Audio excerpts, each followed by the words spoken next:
Without a doubt, in the data, blue-black Lurrus Frog is the best deck in Vintage.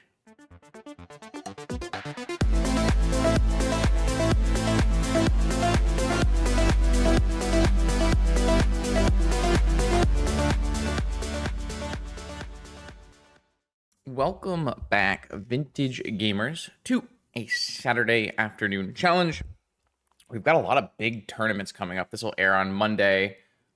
So that Monday that this airs will be Vintage Championship Week on MTGO, which means prelims are coming back for a whole week. If you 3-1 or 4-0 a prelim, 5-0 a league, or top 32, not top 32, probably top 8. Can't remember exactly the number. Do well in a challenge on Thursday or Friday, you get free entry to a Vintage Championship on Saturday, which I will, of course, live stream and record for the channel. Top 8, thank you. And that is going to have pricing like a normal super qualifier would, or maybe a normal qualifier would. Can't remember, one of those two. And then on Sunday, there is a Vintage super qualifier, which is a big RCQ for Vintage on Magic Online. So next week is going to be pretty cool. I'll have 2 live streamed high stakes Vintage events. And the week after next week, from when this airs, will be Echo Baron's Eternal Weekend. If you liked the top 4 legacy video I posted, we're going to do the same thing, but in Vintage. Hopefully win this time, get ourselves a Kai Sawatari painting. So I think I will have at least 3 major try-hard events coming up in the next 2 weeks. So I expect a lot of Lurrus PO videos because that's what I think is the best deck for the metagame. I think that's my best deck. It's the deck I enjoy playing the most. So I highly expect those to be coming down the pipeline, Lurrus PO tryhard videos. So I figured we'd make sure we can get a variety of different decks in before that point. So today we're going to try to win this challenge, and we're going to try it in a way that I don't typically try to win challenges, and that's by playing the best deck. The actual best deck, not the best deck for me. Right now, blue-black Lurrus Frog is the most winning deck on Magic Online. It is, depending on what section of data you're looking at. If you're looking at since stock up, it's got around a 55% win rate. It is doing very, very well.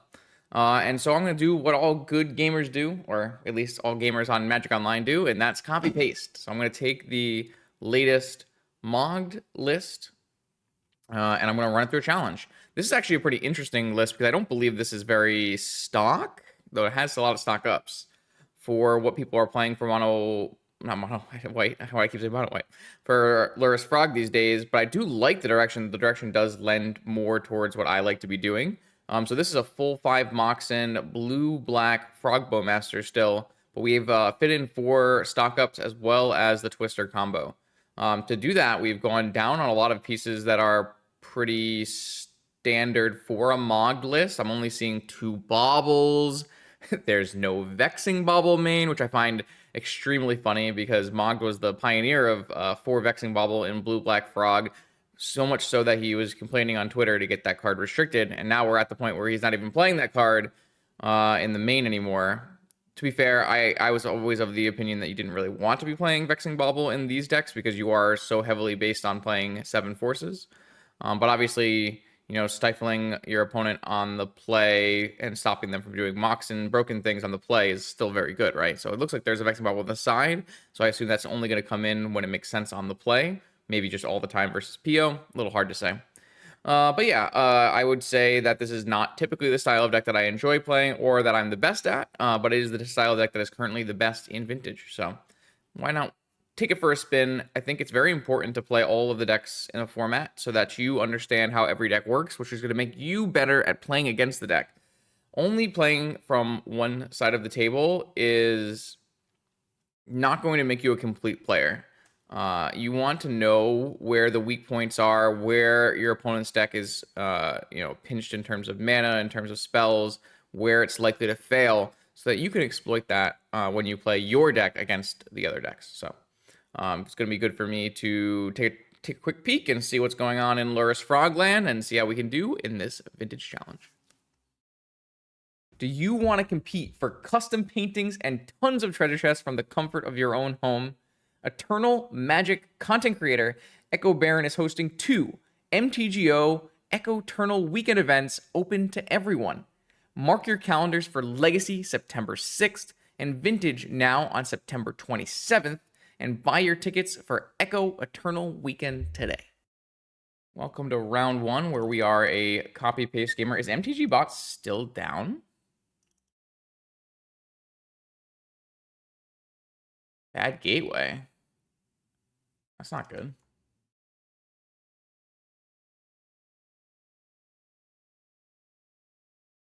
Guess we're out of has anyone been on another stream recently and seen it? Because I can just switch to record text, I guess.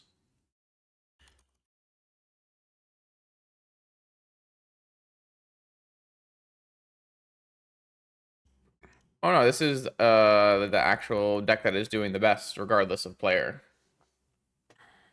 It's not the best deck for me, but we'll see. Okay, let's get going here. Like I said, we are doing copy-paste things, so we do have some shortcomings. For instance, we don't have a null rod in our deck, which is quite interesting. I think we're a little under-geared for shops in general. I think our removal suite is a little lacking. 3 pushes in total with only 2 in the main. A Snuff Out and a Soul Rend on the board. I do still like...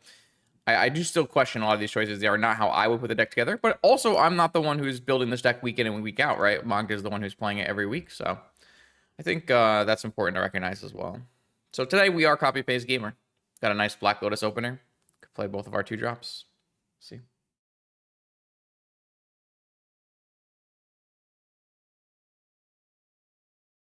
Can't imagine I would put this back against anyone, really. But yeah, I guess against mono white, it's I don't know like what hand. The problem is like what hands are actually going to be good for us against mono white if we have 2 fatal pushes in our deck.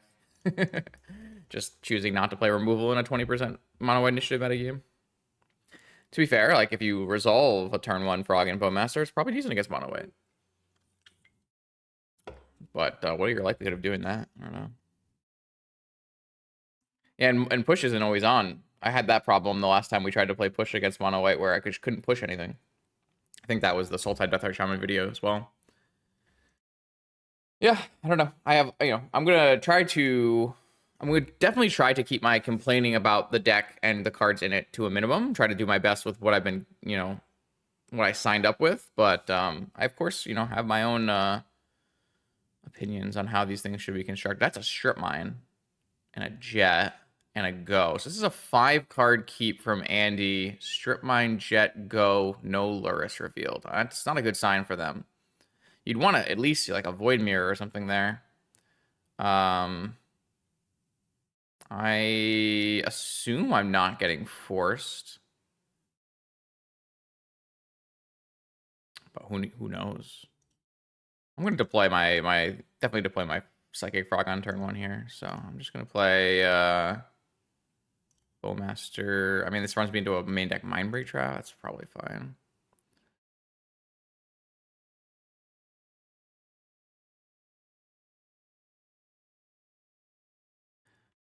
But if it is mono white, which would make some amount of sense, one of mono white's biggest problems is that it is a heavy mulligan deck that is requiring a very specific AB starting hand. That would buy him. Yeah, so mono white. I drew Fatal Push, which is pretty nuts. Though if my opponent plays like an Archon here, technically I can't Fatal Push on the first turn unless they block something. Cleric. If they play an Anointed Peacekeeper, it's pretty bad. If they play a White Plume, it's just insane for us. We just kill it and take the initiative and get a basic, so. There, yeah. Typically, like, the initiative creatures are going to be a lot... got a Lotus all of a sudden. We must have ripped the Lotus off the top, right? Wow, okay. So... does this mean we're going to just kill this dragon and then hop the frog? Or does this mean something else? Because we won't be able to use our frog ability. We could, of course, pitch some cards now, but I don't want to. Yeah, it means we probably have to kill the dragon. Where did this Lotus come from? They must have just drawn the Lotus. Or maybe they just drew the White Plume. So I'm not exactly sure. Their hand got a lot better, though.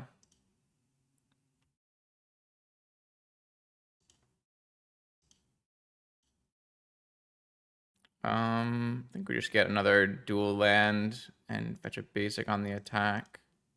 We drew one of our 2 pushes, so pretty good. Let's just hop the frog, I guess. We don't have a Snapcaster, right? We don't have a Snapcaster. We don't have a Yogwell. Okay.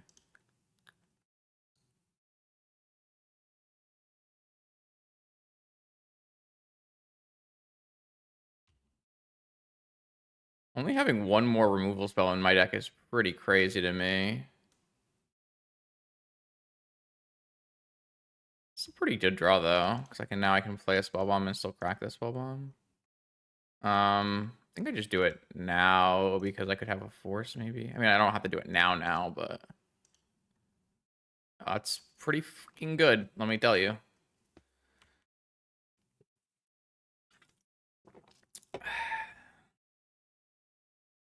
Oh, they didn't even let me twist.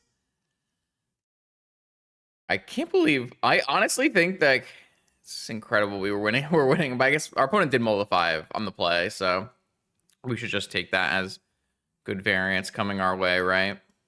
All right, we have a sniff out. Is that on the screen for you? It is. Sweet. Sniff out, Soul Rend, Fatal Push. There are technically consigns here. Spellbomb is pretty bad. Pierce is pretty bad on the draw. Mental Misstep is good if they board into swords, which I would board into swords if I was my mono white opponent, but I don't know if every mono white opponent is boarding into swords. I assume a consign is better than a daze, but couldn't tell you.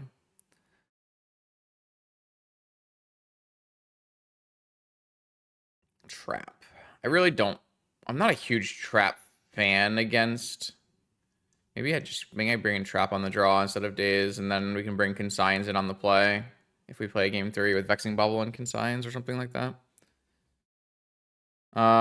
Is daze better than probe?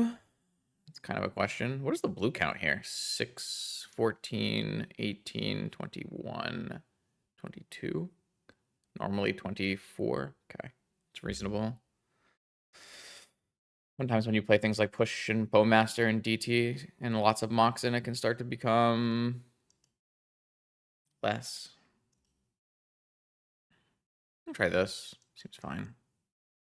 I could see some nitpicking for a couple spots there, but this seems close enough. Has anyone watched any Magic Twitch streams recently? Is MTG bot down for everybody else still? I assume it must be. I'm kind of just waiting for the day when that person who makes it stops supporting it, to be honest, because actually, I mean, I don't have any idea how much it takes to run, but I'm gonna mulligan this hand. I'm gonna keep this hand.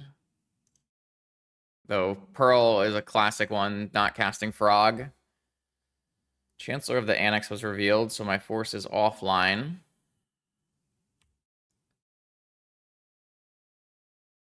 Seven card Chancellor keep. Turn 1 triple Moxen. And Archon. All right. No land. It means if I want to force their next play... Oh, I drew a basic. Okay. I was going to say, it means if I want to force their next play, then I have to throw something into the... I do think basics are sick, by the way. I do think having 2 basics is really nice. I'd love to have 2 basics in more decks. Yeah, no, that's not happening.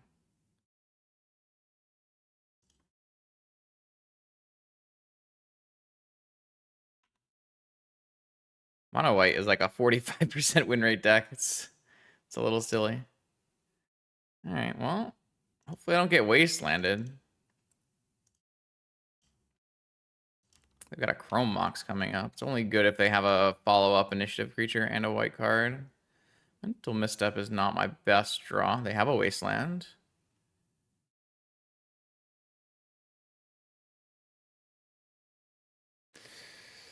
Am I just going to die to 10 attacks from Archon?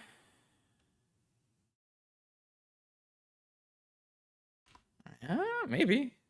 I mean, this would be a lot worse if I didn't draw my swamp, right? Maybe not a lot worse. Ancient Tomb. It's not like I can turn on Fatal Push. Maybe I'm supposed to hold that Mishra's Bauble to turn on Fatal Push, actually.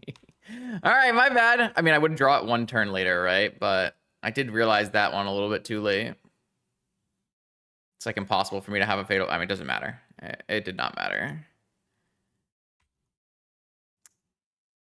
I mean, one Archon of Emeria can just beat any fetch land deck. It's so brutal. Though I guess to be fair, like it did need the Wasteland follow-up to kill the fetch land, or else I would have fetched Basic Island, and then we would probably be winning this game by a lot. Mono white initiative too strong. That's such an odd opinion to have. But I guess it probably beats up on Kinda decks. Like, Kinda decks are full of nonsense creatures that take multiple turns to play. We are dead here, though.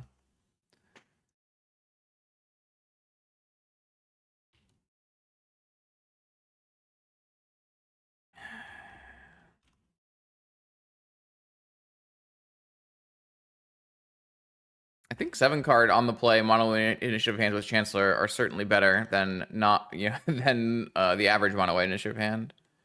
Swords on top. That's my mental misstep, but it's too late for that. Oh, they have yeah, sure. Okay. All right. I mean, this is another example of Fatal Push just not being very good against mono white if there's an Archon going on. What we can do here is we can take out Mindbreak Trap, bring back in Bauble on the play.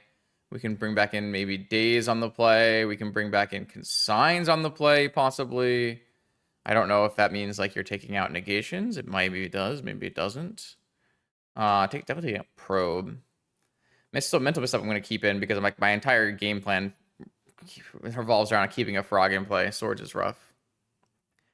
Well, it was Revolt, but it was too late, right? Like if I don't draw the extra card, then I'm dead. So it's Revolt, but it's not Revolt if I have to use it to get to the cards that I need, right? And we didn't even have a Fatal Push at that point, right? So I don't know. Does it actually count? I'm not really sure that it does.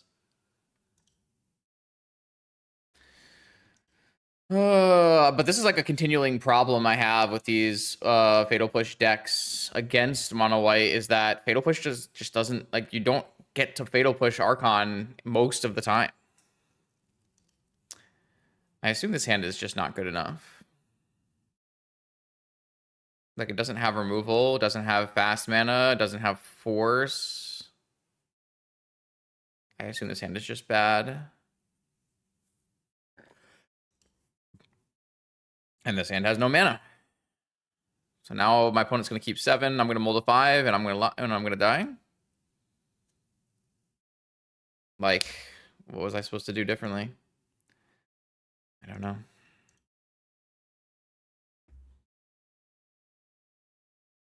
One Chancellor. I mean, I think that this blue-black build highly disrespects mono white. 2 pushes in the main and a total of like 4 or 5-ish removal spells in the entire deck is pretty disrespectful. I got wastelanded. Of course I got wastelanded. My double basic deck is going to get wastelanded out of the game. Oh, my bad. Whatever. I'm like way too tilted already. I just assumed that they weren't going to play anything. I guess I can't counter this unless I throw both forces into it anyways, because there is Chancellor. Would I throw both forces into that? Does that buy me enough time? Maybe. I don't know. We're already lost on mulliganing phase, so it's kind of unfortunate.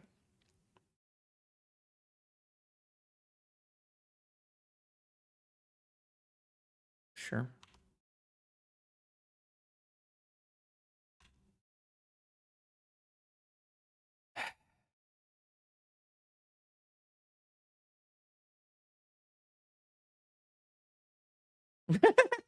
Cavern. I'm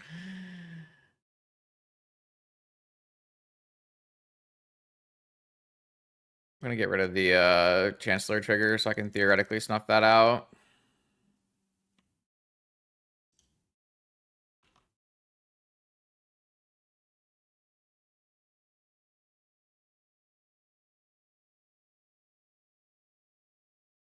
They have double cavern. Oh shit, man. It's too funny. All right, all right. I guess I'm just snuffing this out.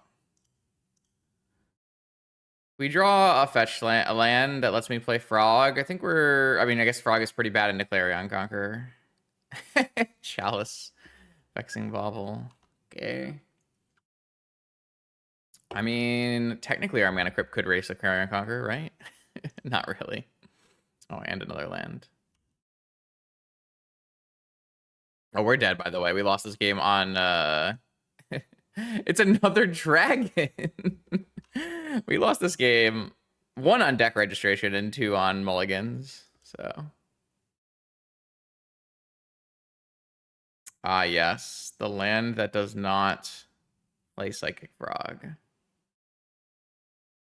I'm having fun. I'm having such a good time.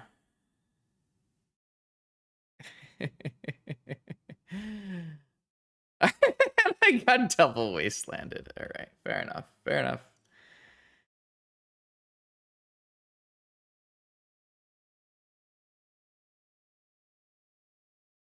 Cool.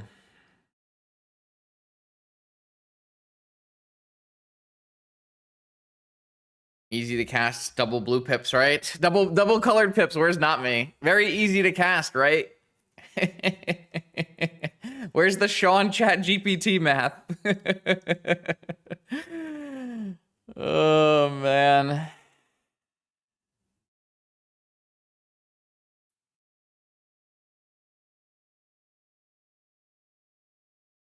Well, that's round 1.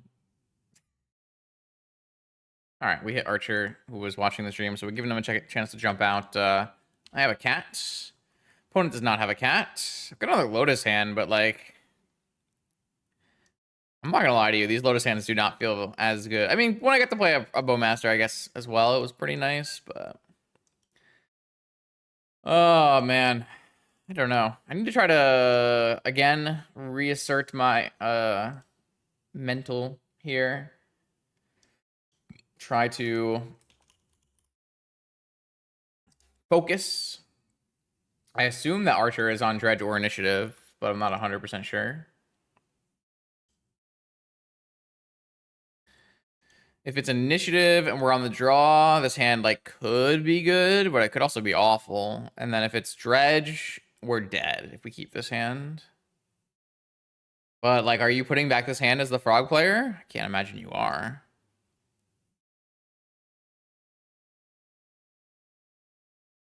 I don't know. Maybe I could be completely misevaluating what hands you're supposed to be keeping. Is that that could be happening? All right, so it is Initiative. So can I lose twice to Initiative? That'd be pretty impressive. But again, like I feel like this deck does not have enough removal spells in it.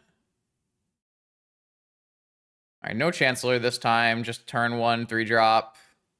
Like how I have 2 Fatal Pushes. What am I supposed to do, man? Vexing Bauble. All right. Well, at least it's not a turn 1 3-drop, I guess. And a Void Mirror. All right. Bro, I just copy and pasted the Mog list. Like, I'm just the average gamer today. I can't. I'm just your gaming. I'm just gaming today. Can I Frog and Cruise on turn 1? No, man, I can't do nothing on turn 1. I can play a land on turn 1. They just gonna play a 4-mana initiative creature, and I'm gonna die. Sure as hell am.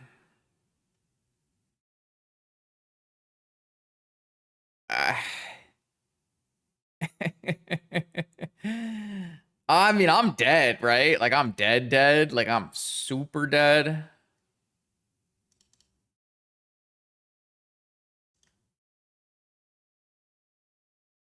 I can't revolt even if I draw a Fatal Push. I don't, like, what am I supposed to do?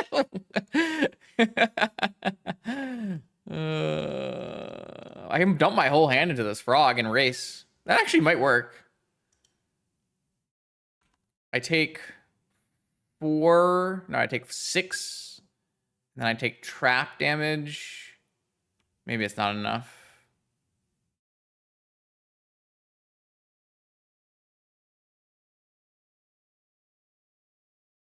I mean, if I get 2 flying attacks in.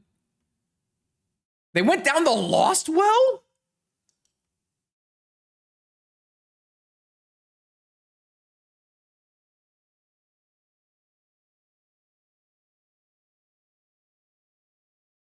Oh, maybe they need an Archon, not an Archon, a Clarion Conqueror here. Because if I pitch 1, 2, 3, 4, 5 cards, it's a 6/6.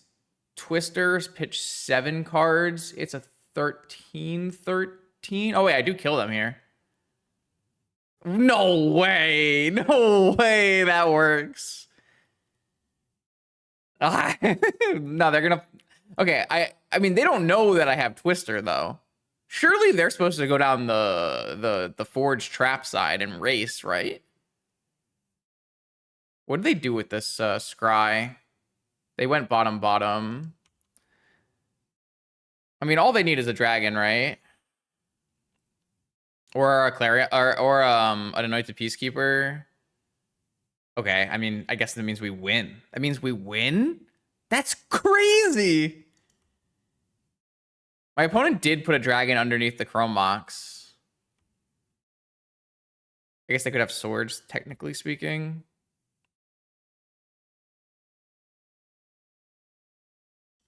I mean, I feel like this is a cool use of Frog.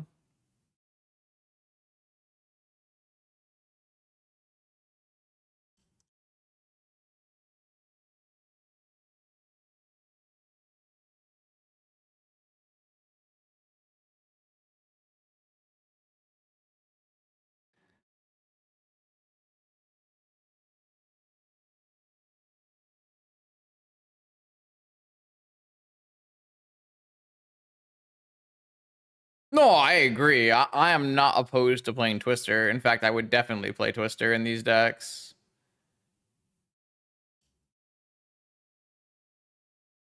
I do still lose to swords here if they had it in their main. Wow. This feels like the biggest scam of all time. My opponent, all they needed to hit was a Conqueror or a Peacekeeper, and we lost the game on the spot, but they missed. All right. You know, I don't think most lists play Twister. If we were to go Vintage, Psychic, Frog, X equals 4, Lurrus, sideboard. I guess we could go Island Swamp. I guess maybe most of the blue black lists probably play it, but maybe the Esper lists play it. We're looking at, if I do the last year, we're looking at 833, and then we add Twister and subtract. Oh no, most lists do play Twister in blue black. 700 out of 800 or so.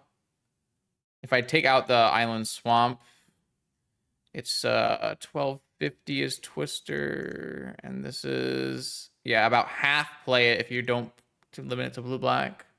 Interesting. Frog is a messed up card. Isn't the messed up card there Time Twister? I don't know. I'm not a big Frog believer. I think Frog is good, but I don't know about messed up.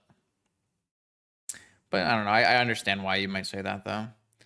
All right, so on the draw against Mono White, I have 3 removal spells to bring in and a trap, and I can take out Daze and Pierces and Spellbomb.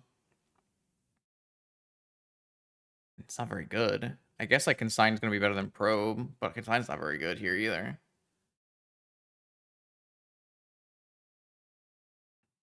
Seems it's got to be close enough.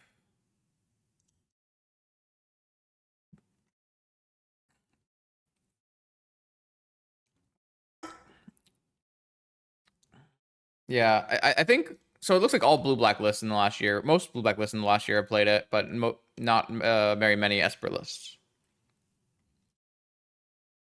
I don't think it's Virtue's Ruin. I think it just like needs more pushes in the main total. Like I think playing less than 4 pushes, no Dismember. I don't know. It feels like this is the bare minimum you could get by. I assume you keep this hand. I can't imagine you're mulliganing your Sapphire hand, but maybe I'm wrong. Like deploying a creature threat on turn 1. No Chancellor from the opponent. Yeah, I have had some problems with Ruin being 3 mana, like especially when I'm getting Wastelanded, I can't cast my Fatal Push. All right, Mox Cavern. But what one are we playing? Cleric. So which one are we playing? Initiative or not initiative? Initiative. So then which one am I playing?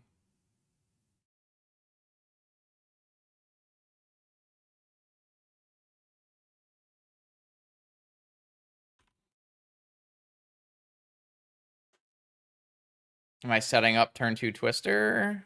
Or am I setting up just Frog makes it so they can't attack? I feel like setting up turn 2 Twister into possible source of Plowshares feels pretty bad. I think that's just like asking to lose the game though, isn't it? Like it's just like, are we that far behind in this game that we have to go all in?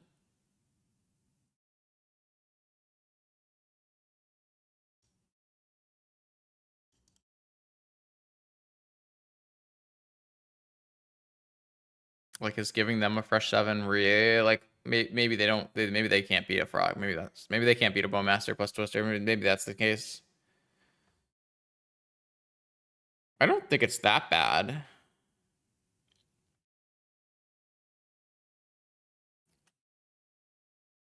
Like we still have Demonic Wasteland. Like they still need to like beat a Frog. It's not exactly easy. I guess if they forge onto it, I can't block anyways.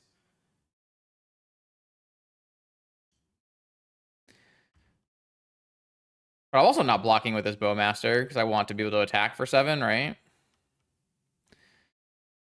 I don't know. I'm pretty worried about this line. And it might work, but it still worries me. They're going down the Lost Wall again. Well, I was going to fetch Basic Swamp no matter what, so I don't think either line loses to waste. I think I'm always fetching Basic Swamp here anyways. Bottom.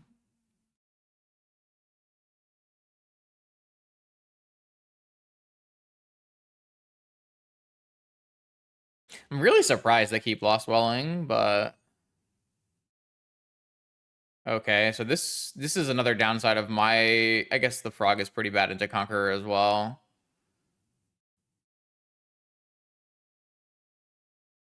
But I can Demonic for a Snuff Out, I guess. I'm, like, pretty worried. I guess I could just hit my land drops as well and just do it that way. Hmm. Am I even supposed to get a basic here? If I mean, yeah, I think I probably still am supposed to get a basic here. Yeah, probably.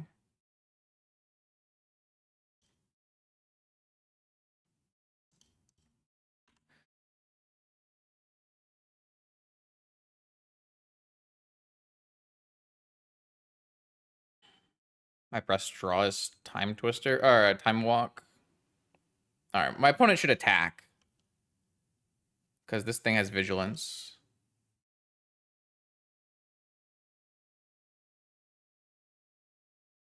Yeah, you're right. I definitely did that badly. I should have floated the blue mana, not cracked the fetch, see if they passed the turn, then played it. So I played around Swords to Plowshares.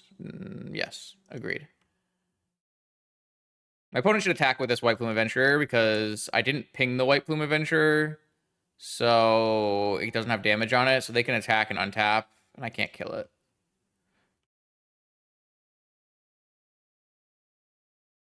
Another fetch. I can fetch a basic now. So... I mean, I think now I'm just supposed to fetch a basic and DT for a force. because they can't wasteland me, and then I can kill both of their units still with my Twister. I don't have to search for a removal spell. And I can play around swords, which I don't think they have anyways, but it's not like I'm currently losing this game, and this Twister should win it, I hope. I mean, maybe it doesn't win it.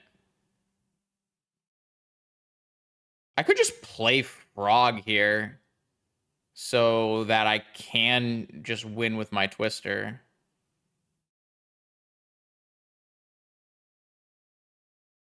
It'll be an extra 7 damage.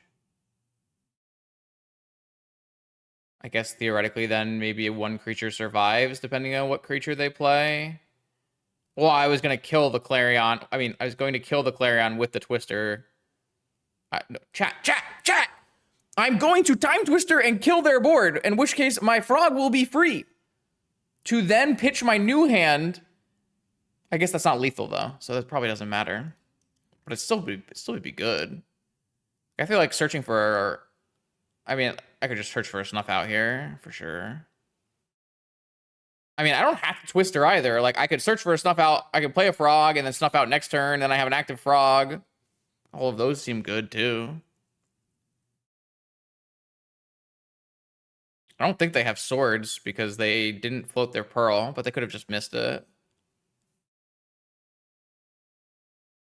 I'll play a Frog.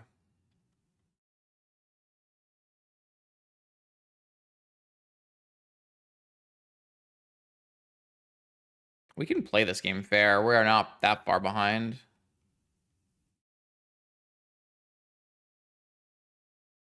I did just play both my basics, so I can't search them off Secret Entrance. Classic.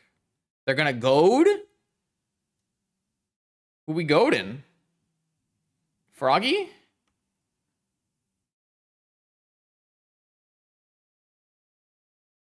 I guess a stash doesn't do much with the Clarion Conqueror in play, to be fair.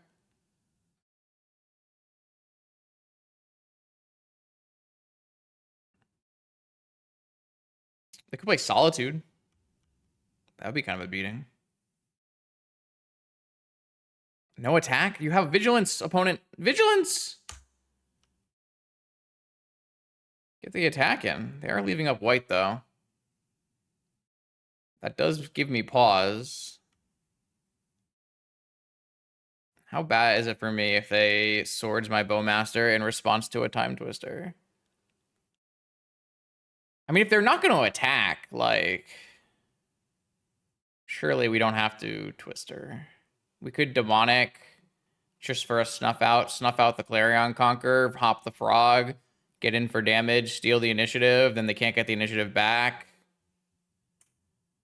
They could have swords for the Frog, but then on the next turn at least we get... I mean, this does free them for mana, though. But...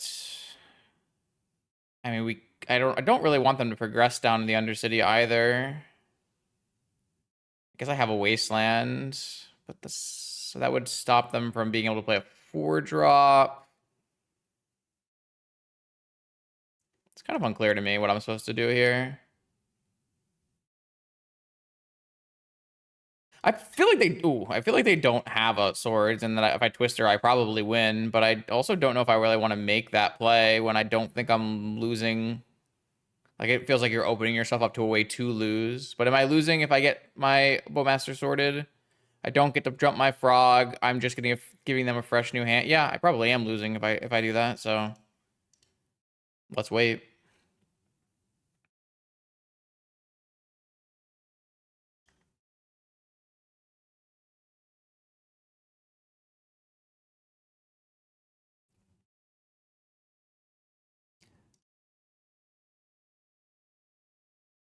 I guess I can attack with this Frog without jumping.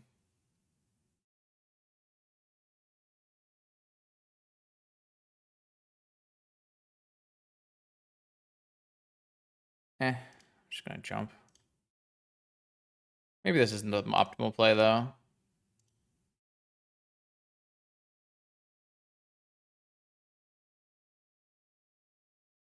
I guess if they steal back the initiative here, like, I don't want to... All right, so they didn't have it.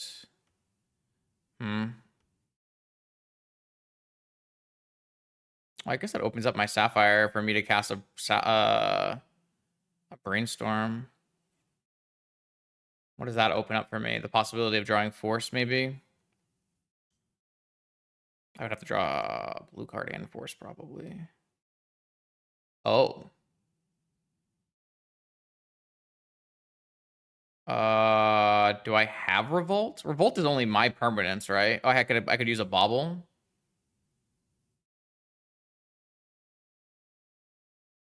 Yeah, I mean, that seems nuts, right?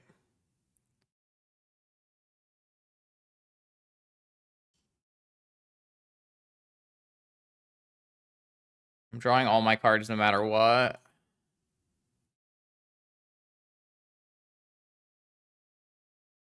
It's any permanent, not just mine? Really? I don't think that's the case, but I'll be wrong. White Plume is on top.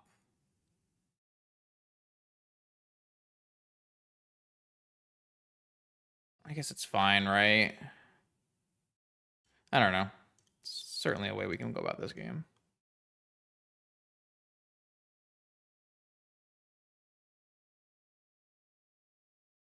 I'm pretty sure Revolt is mine. All right, so they take this turn to play a White Plume uncounterably, and they progress down either route, and then we Twister them and they die. Because they clearly don't have a swords. 1, 2, 3, 4, 5, 6. What are they putting under a Chrome Mox?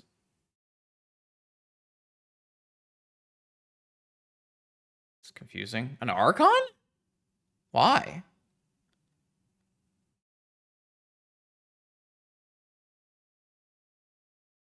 What am I missing?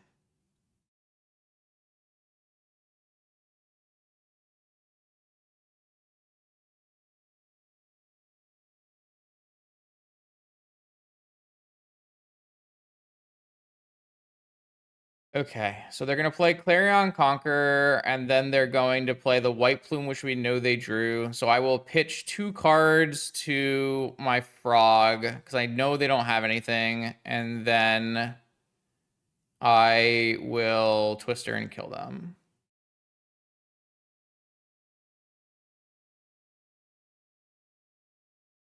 I know for sure their last card is White Plume. They can draw an extra card, but they wouldn't be able to cast it. Oh, they could draw a Wasteland, so I'm going to hold the Wasteland. All right, so I'm going to discard 1 card to this Frog, and then we win. I should hold the Wasteland, though, in case they archive into a Wasteland here.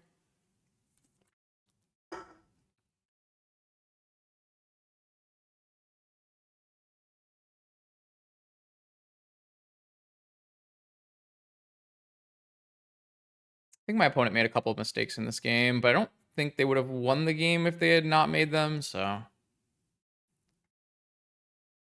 Oh, they went Catacombs. Perfect. I have 7 things to kill with my Time Twister.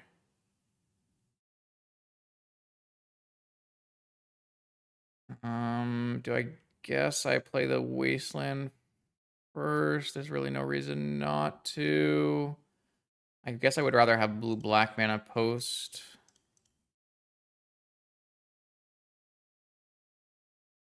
Dedge.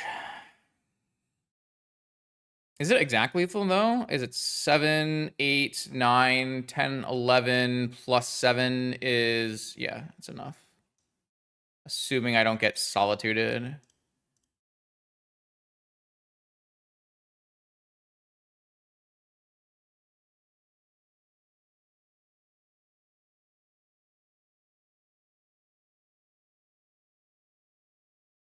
Orcs too strong. How do you do this every time, kinda? How do you pick out the least relevant of the cards that win the game? And how do you do it every time?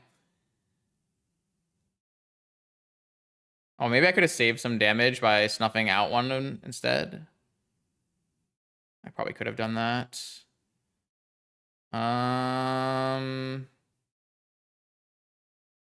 I don't know. Attack.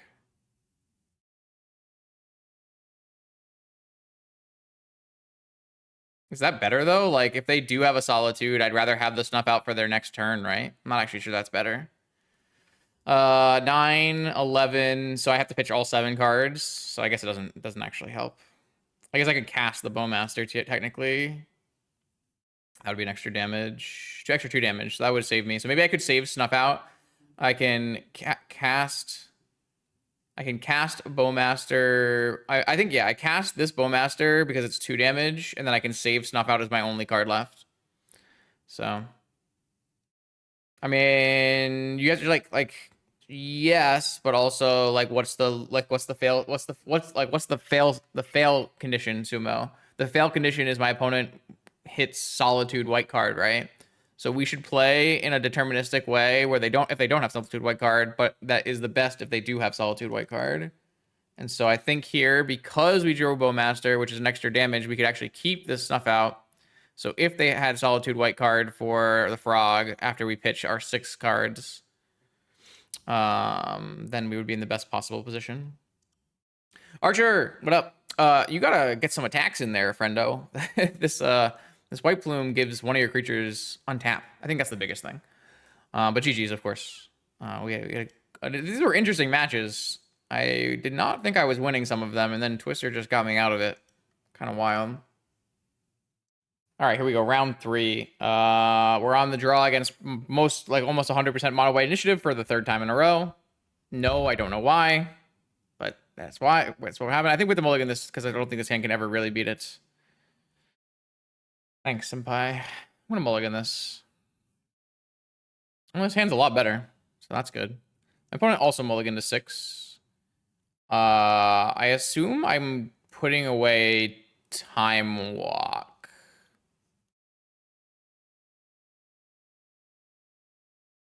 Yeah, I think it's just gotta be Time Walk. I want the removal spell. It's like the best card in my deck. I want the Ancestral. It's very good. I want the Frog. And this is my way of revolting. Yeah, I think it's got to be this. I can't get rid of a land. Oh, I got Chancellored. I guess I'm fucking dead. My bad. I'm just dead, man. I'm just so dead.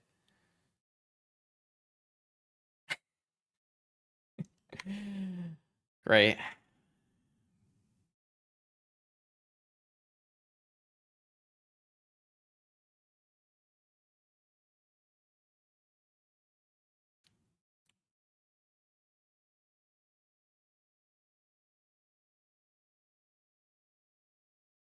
How can I be putting 2? It's fine. It's fine. It's fine. No problem. What am I supposed to do here, man? Like, how do I proceed in this game?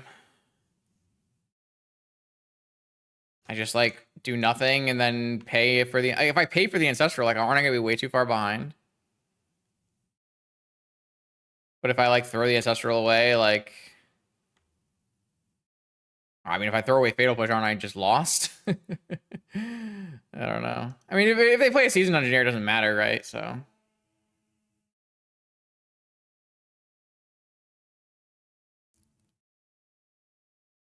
I just can't trigger Revolt without this Wasteland. Okay, that's fine. That doesn't do anything. You think Frog can get me there if I throw away Push?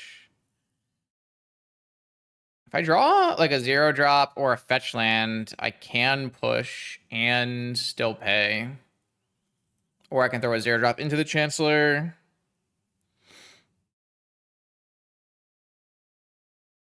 I feel like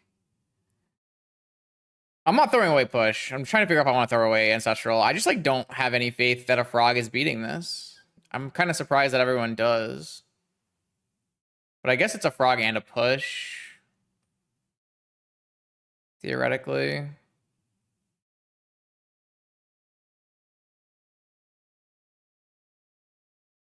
No, you definitely play Frog before you Wasteland and Push.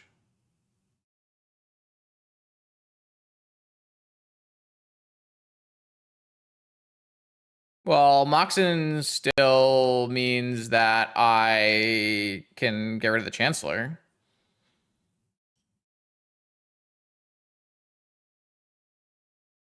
I mean, I'm going to be at 5 life.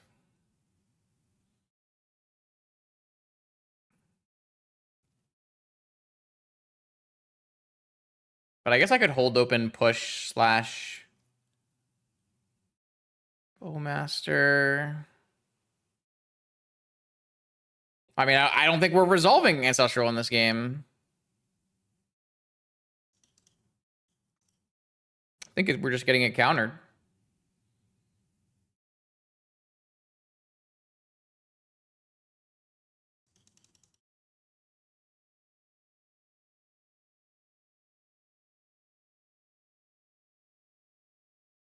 I drew the fetch land that would have let me just play push with Revolt, man. Oh, no. Of course I did.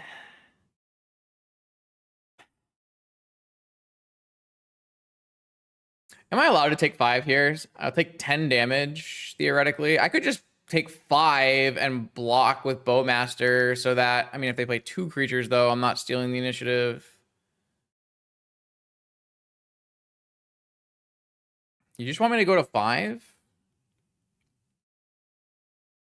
Like, what happens if they just play another creature? All right, whatever. We'll just try it. I mean, who knows? This is for experimenting. It's like, it's worth a shot. Why am I going to 5? I'm getting trapped and hit for 5? The main mechanic of the initiative? I can block?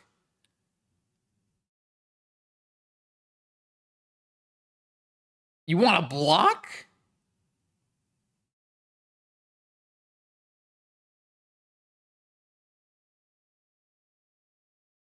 Fuck, this is why I don't play the stupid frog, man. This card's so bad. Ah! All right. So now what we have to do is we go to 5 and we have to Fatal Push the Conqueror and then chump block the thing with Bowmasters. But then I can't get in unless I jump. I guess it's fine.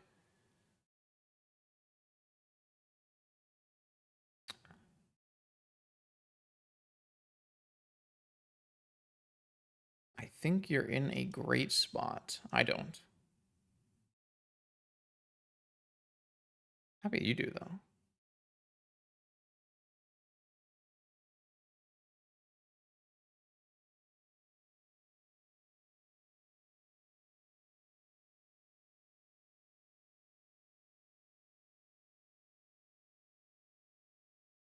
One card left.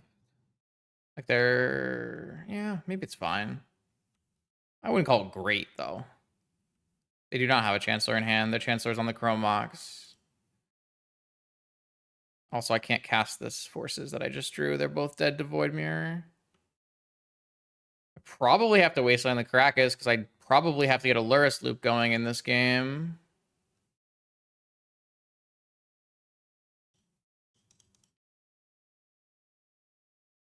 Maybe I'm just supposed to pitch that Force of Will to get the extra damage in. Not convinced I'm supposed to do that, but... Because, like, I do have a Brainstorm in my deck, right? In around May is when Void Mirror started appearing in initiative lists.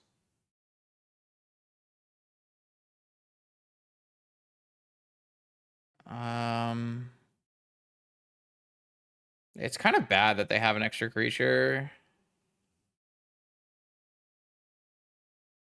Oh, I guess my frog... Oh, I guess I could make this Bowmaster... Who am I making bigger? Should I just go down the Lost Well? I feel like I want to make sure I draw a good card, right?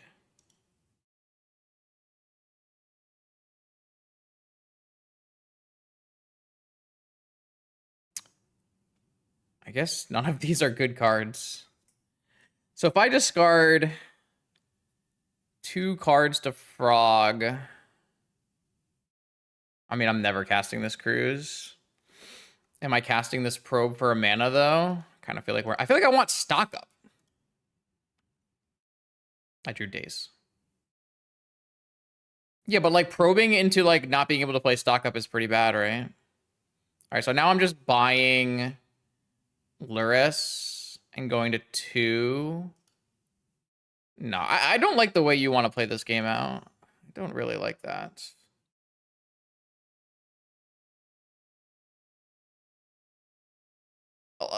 that's just like not an like. I don't think that's how the games are gonna play out most of the time.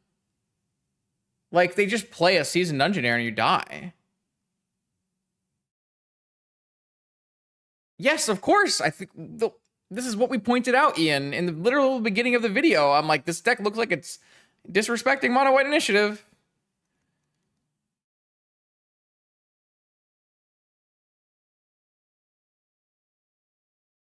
I wasn't here then. Great.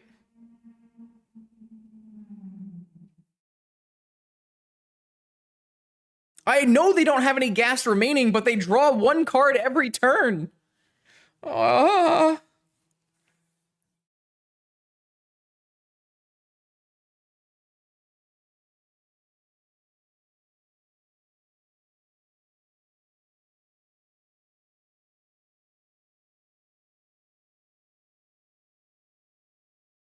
Turning on Daze against Void Mirror is like not very good either, chat. You're killing me.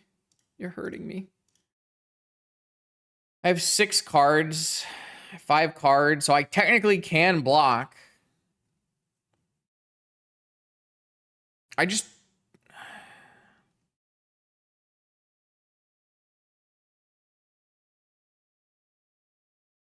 just sucks.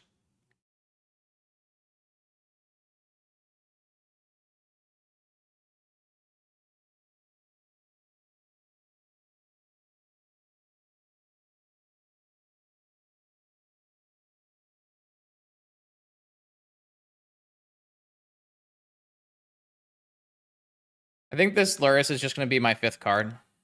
I think it's take them off of the ability to play a 4-drop, pitch being able to hold everything up to Frog. I think that's all we can really do here. It does mean because I can never play this Lurrus unless I wasteland the Caracas. City of Traders.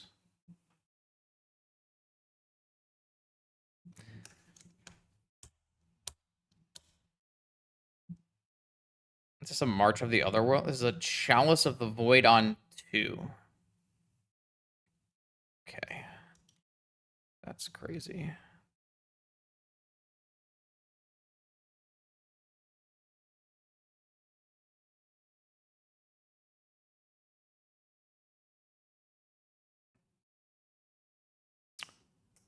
Do I want a mana? A mana lets me hard cast Force. Goad lets me kill the Witch Enchanter very easily. I mean, I'm not playing Lurrus. They have a Caracas.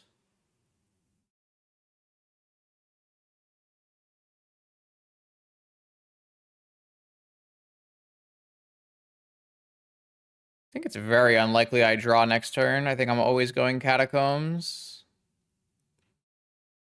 I think I'm always going Catacombs. I think I'm just going to have Force up. Does it leave me with enough card? If I Force, do I have enough cards? I do have enough cards. Okay. We don't want a Skelly Bro. What?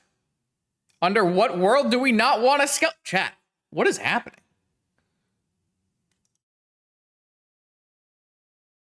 Man, holding up Force was so good.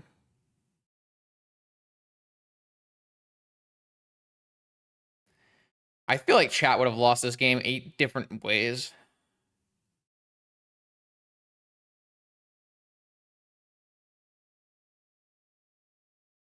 Oh, don't we want a Skelly Bro? Okay, sorry. After everything, yeah, fair enough. Sorry to Oinkster. what do you want me to do? Do you expect me you to write the right things? You guys have been spouting some interesting choices. Can we attack this turn? We have a Skelly Bro now, but we can't cast Bowmaster. We still die to every seasoned Dungeoneer off the top. I mean, we could chump and trade. Oh, sorry, chump and trade. I guess we don't have to jump our Frog. We could just attack with our Frog. If they were to double block, we can only kill one, but we're winning on the ground, and all of our cards are bad, and we're no longer losing to Dungeoneer. So we don't have to jump.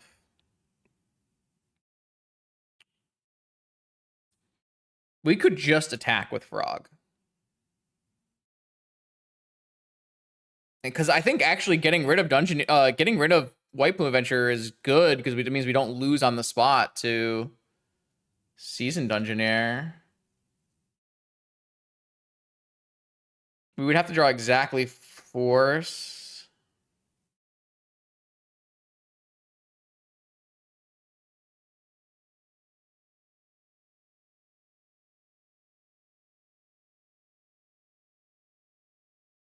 True Wasteland, we'd be able to play Lurrus would be really sick. I almost think that Wasteland was a bad play. Oh well.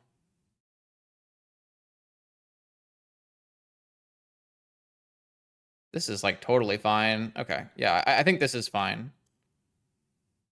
Maybe it's not, because maybe, I mean, we have the initiative, right? Isn't that basically drawing a card? And all of our cards in our deck are bad besides Stock Up. Stock Up's really good.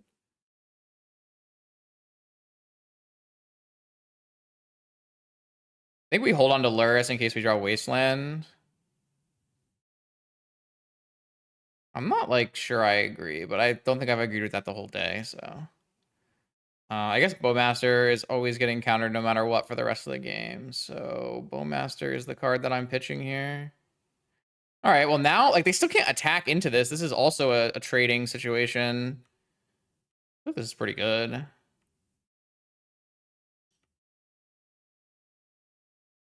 Like, I think any of their blocks are bad. I think all the attacks are bad. And now we have Throne of the Dead. I still don't, like, we can still die to so many things here. We whiffed on Throne of the Dead. Our top of our library was either Wasteland or Brainstorm, I guess. It's kind of unclear. It's maybe our top of our library was actually Spell Pierce. We whiffed on Throne. I mean, all of these cards would have been pretty bad draws besides Force. So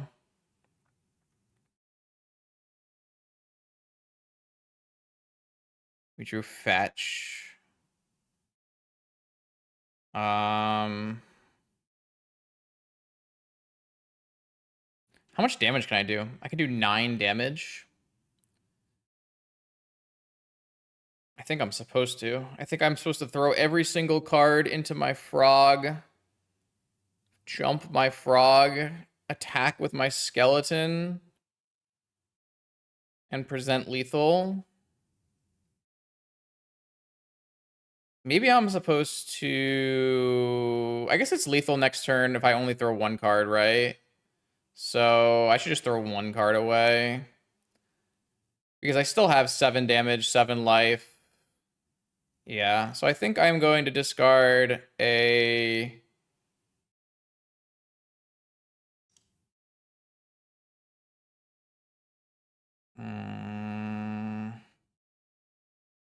Chat, there's a Caracas and there's a Chalice of the Void. We are not going to Lurrus Bowmaster. I think the Daze is the most turned on card, so I actually think Daze is not the card. I think the card... Wait, do I have any other fetch? I have a basic island. I'm just gonna get rid of this Underground Sea. Yeah, I'm gonna get rid of this Underground Sea. And I'm gonna jump my Frog, and I'm gonna hit for an unblockable 7 and force this game. Oh, yeah, you're right. Daze is not turned on because of Chalice as well. Okay, well, yeah, all right. The Daze should go then. I don't think it matters. I don't think it matters, but I understand. I see the vision now. Yes, okay. Daze is also a 2-drop. That, to be fair...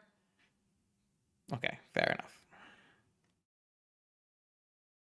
I thought it was a 0-drop, chat, huh? Do we have a Surveil left? We do, but we don't want to Surveil here because we want to be able to hit Force of Will. We drew Moxjet. All right, well, we are dead to Seasoned Dungeoneer, but we beat pretty much everything else. I guess we're kind of not beating Clarion Conqueror here. You would have given them a chance to block. This we just straight up beat. Oh, wait, I need to pitch cards right away, right? So...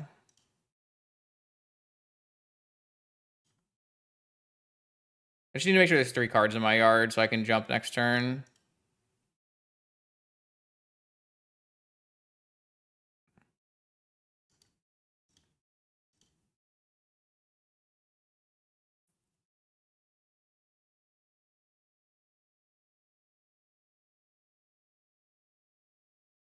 All right, this is good enough. Well, not if they name Peacekeeper, because then we won't have enough to pitch, and throw, unless I threw them all right now. Oh, they can double block Menace, so I should have thrown 1 more card. Okay, I threw the game. No, we lost. I just threw the game. I had to pitch another card. Oh, but I still have mana now, so I can still do that now. Okay, I think we're fine. That was bad though. I guess it doesn't matter. I guess if I have the ability to pitch twice, then it's fine.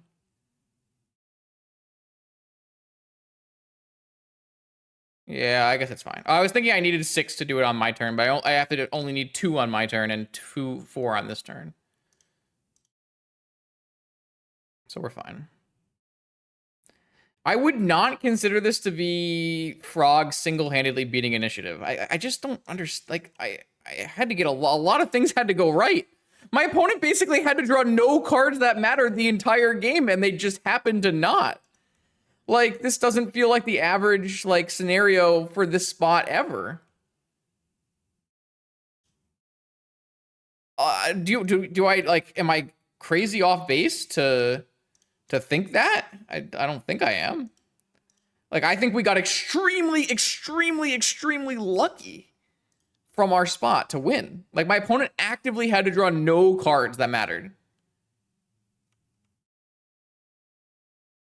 I don't know. Maybe I'm not playing the same game as everybody else. Maybe I'm missing some important key information. Like, sick draw. Like, you take that game from the spot where we played Frog. How many times do you think that Frog is winning? Because I think it's less than 20%. I think we're like 80% to lose.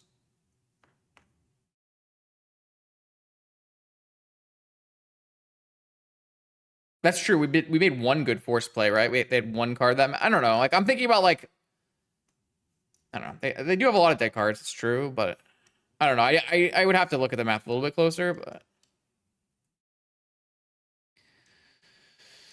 I don't know. That's how I feel, anyways. I could be way off base. It's absolutely possible. That's why I'm asking.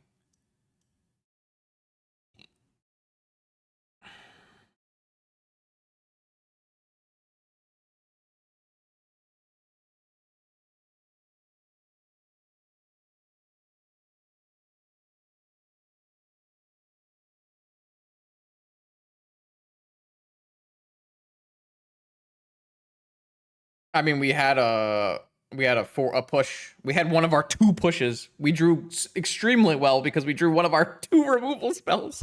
In our whole goddamn main, there's 2 fatal pushes. Like, it's crazy. It's crazy. I don't know.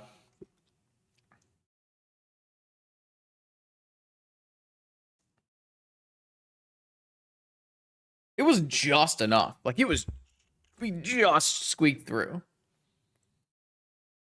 I feel like we had way more bad cards to draw than my opponent had to draw.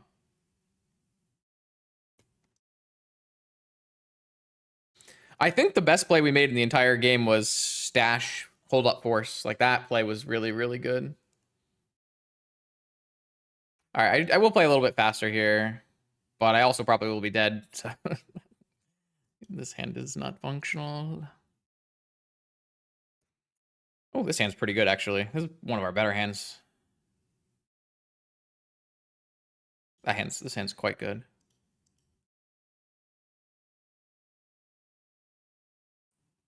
Yeah, like I said, I just think that's not how I would evaluate that spot. But I'm also not in that spot as much as everybody else is, right? Because I'm not usually playing the frog deck or the mono white initiative deck. I don't care about a chalice on one here. I do care about cavern. No cavern. All right, I think we're in a great spot if there's no cavern. Do I want the initiative started or not? That's actually an interesting question.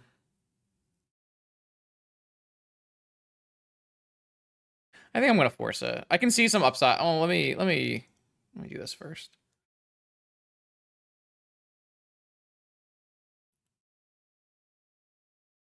I think I'm gonna force this. I could see there being a world where you let that resolve, but I don't really like it.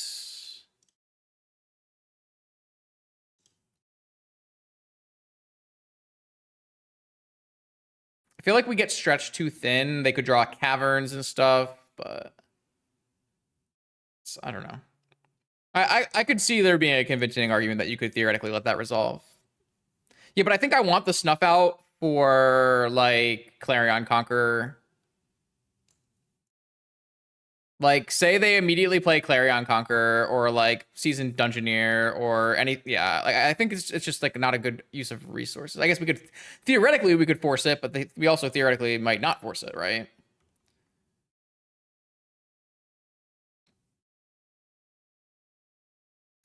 Let's see what I draw first.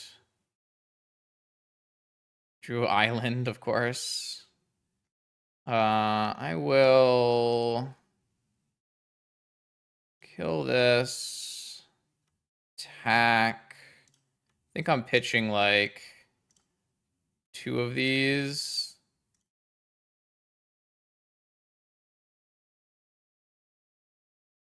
Draw the swamp. Draw a card. Didn't draw a card that mattered. Buy a Lurrus.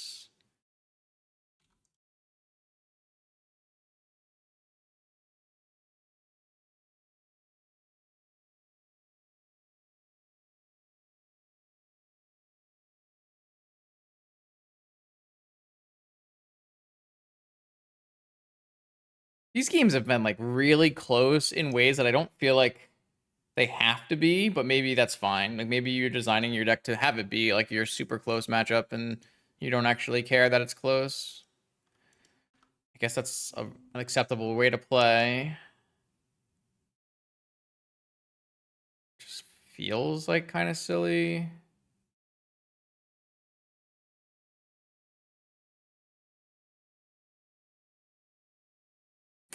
So I could pitch 1, 2, 3 cards to turn off Ancient Tomb. Is that what I want to do? Kind of want to keep Force and draw a blue card.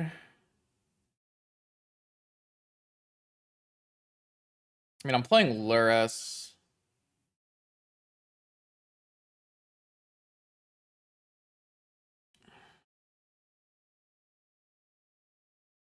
It's probably just pitch 1 and fly for half the life.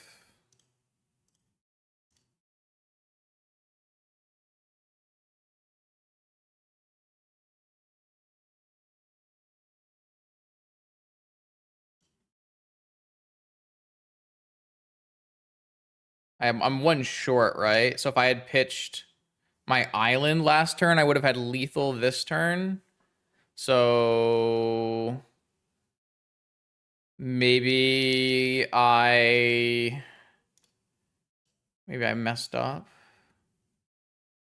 Maybe I should have done some more math. Oh, I could draw Fatal Push. I could draw Ancestral. Yeah, I probably just want to do that.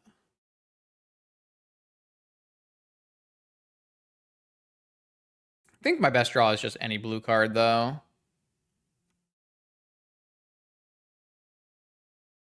I guess I could scry and make sure I have a blue card. Maybe that would have been better then. All right, yeah, maybe I should have done that. I don't know, like making a second lethal attacker is pretty good too. Well, yeah, I mean, there's Chalice. I think just any blue card would have been better, but... Okay, now they're just dead.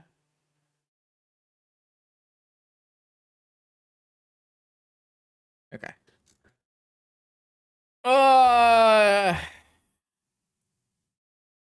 Well, the reason is because I have to make... all of those things I have to make... Almost all of those things I have to make before I attack. I have to... If I want to put counters on Lurrus, I have to play it before I attack. If I want to make sure I have lethal, I have to make all those choices before I attack. I mean, like, theoretically, I could choose not to do this. I could have gone down Lost Well, so I could have scried away these two lands and then hit a land anyways. Okay. So maybe just playing around that possibility and putting forge counters on Lurrus is the best way to go. Because this makes their attack like super bad. I just trade. And then they're just super dead. They're not dead because I can't fly this. Or I guess because they can block this no matter what, but sorry, it's so big already. I do think it means that maybe I did the math earlier on this frog, and I probably could have pitched... Well, I guess I couldn't have pitched Island. I might have had another land that I could have pitched, though, so I could have had a lethal attack on the following turn. Oh, yeah, you're right. I have Trap as well. Okay, you're right. Yeah, and then forging is always better for sure because they can't beat this They can never kill this Lurrus without giving me life, right? They can unless they had a Path to Exile. But then they would still, yeah. I guess if they had exactly Path to Exile, hit me down to 8, trap me down to 3.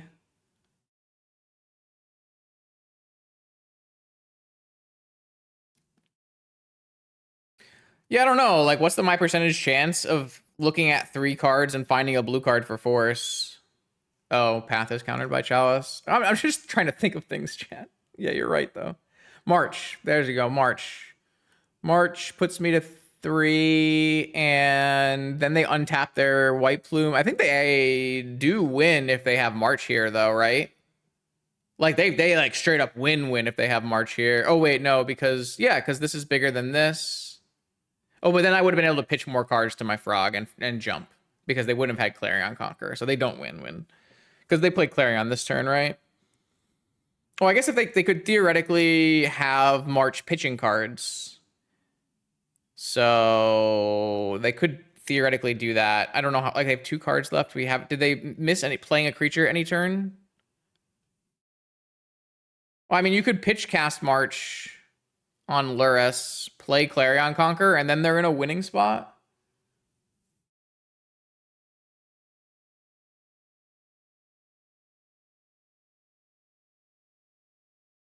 I don't know. I'm just like thinking of possibilities. Like I think the draw to finding a blue card for force is like pretty high, but I can always miss. All right, onward to round 4. We got a cat mirror, probably a Lurrus mirror or a frog mirror. Got double basic starter, not bad.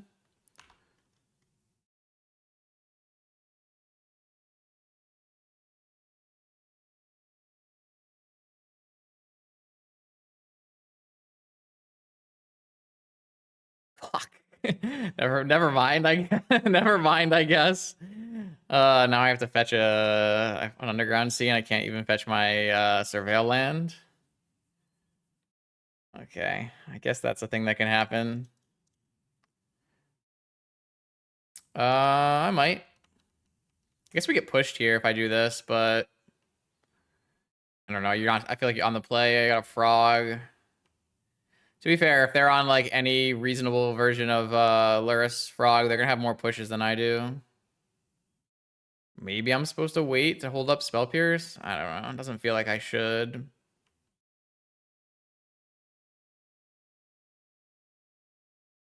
They're gonna have push plus frog. Oh no. Not like this. pretty interesting.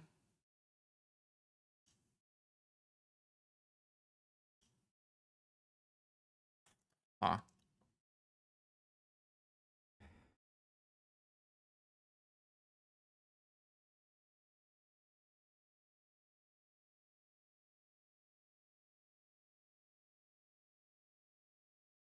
If I had like a bunch of pushes in my deck, I'd feel good about ancestraling here.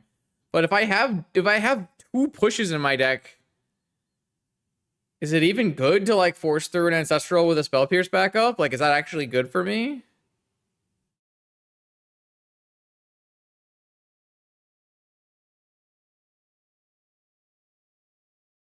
Or like, I want to do it now when they're tapped out of Bowmaster. But like, isn't it bad if this frog gets in? I don't know. It's tough. Like, I think this is the best timing window, but it's a kind of a rough timing window because we got our frog killed. Great. Well,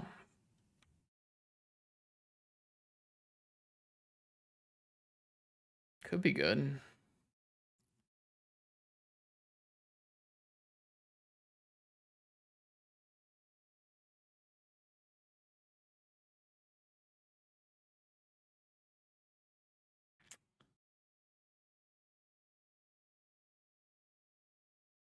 Another one? Oh, a stock up. Okay.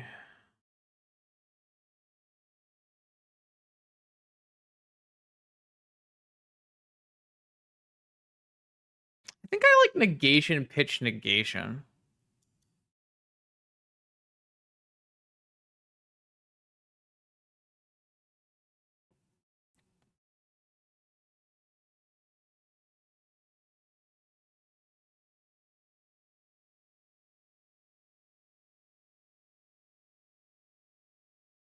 Play around days.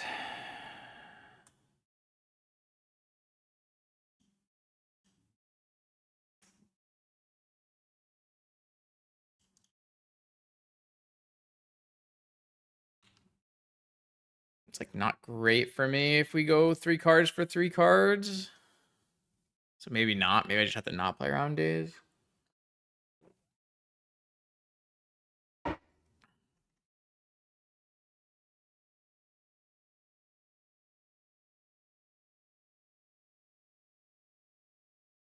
Pitch.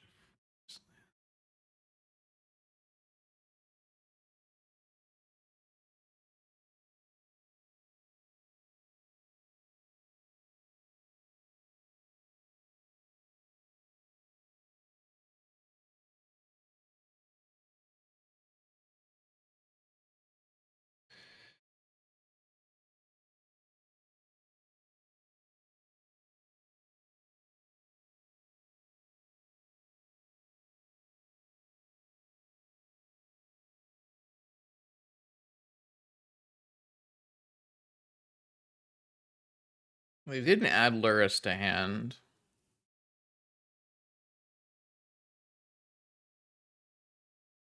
I mean, it's worse for us, isn't it? Like, we have this stock up. They could have Bowmaster. I guess that's the same as pitching a card.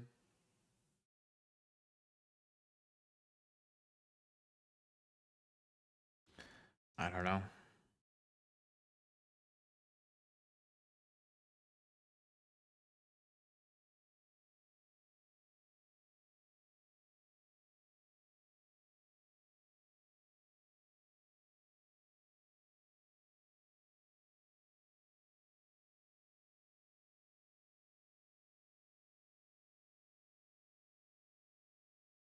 Brainstorm is a way they can get 1 extra card at instant speed.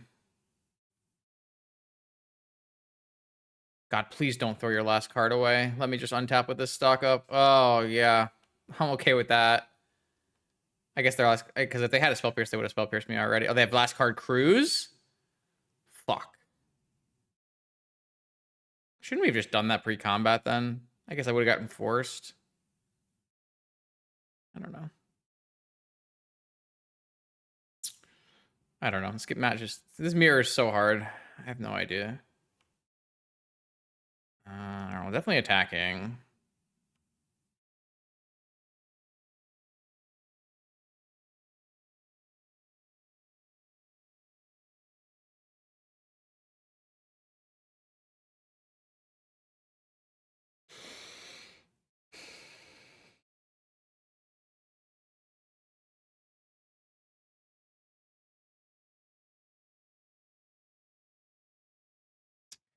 I could be convinced this is a bad idea, but no. Fuck. That was what I was worried about. I don't know, man. I mean, there's just no other time I can possibly resolve this stock up, right? Like, if I don't play into Daze, I'm playing into Spell Pierce almost assuredly. They have way less Dazes than Spell Pierces. I don't know.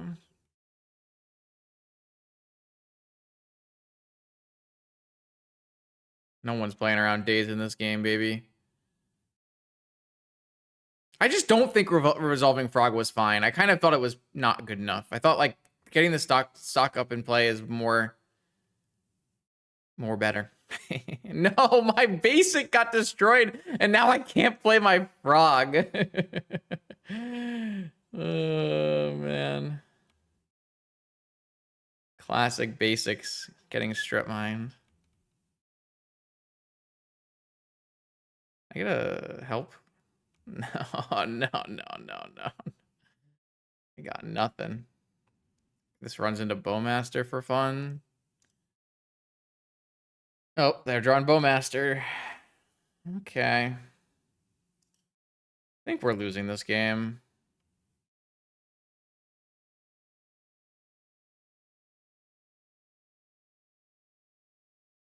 I just don't have enough fatal pushes to play the mirror, right? Like my deck just doesn't have enough fatal pushes in it. Holding open Bowmaster. So what does Bowmaster look like on a block here? Nothing. They can shoot it and triple. Like there's no block here that's good for them, right?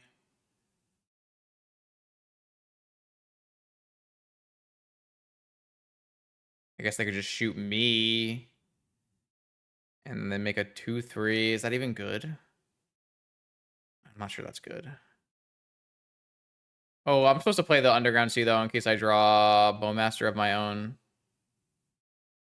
That's a mistake.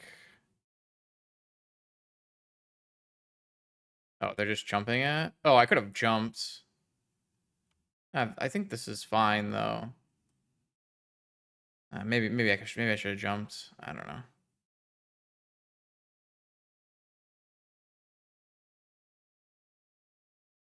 Yeah, maybe I just supposed to jump. I don't know. Like getting rid of the token for.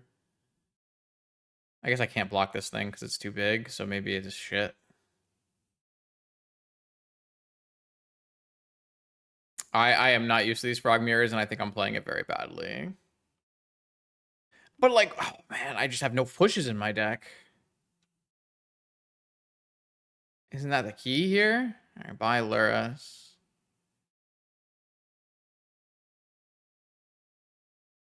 Strip mine.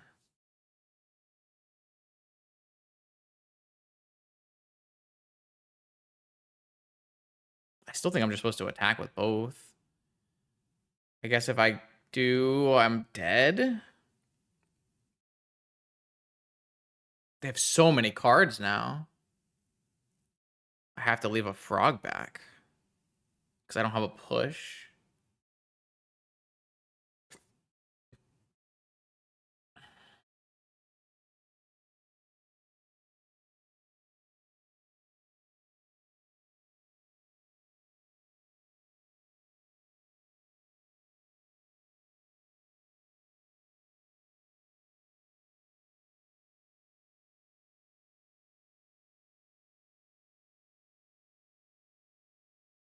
I don't feel like that's very good. I can't pitch cast this thing. I want to buy a Lurrus.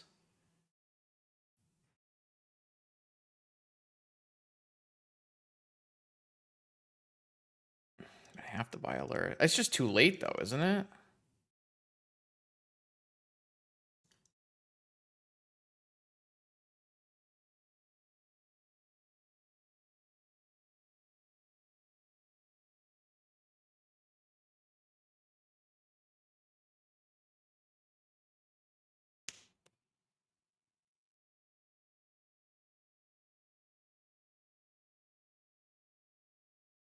Pretty sure we're lost here, but I'm almost positive I could have played it better.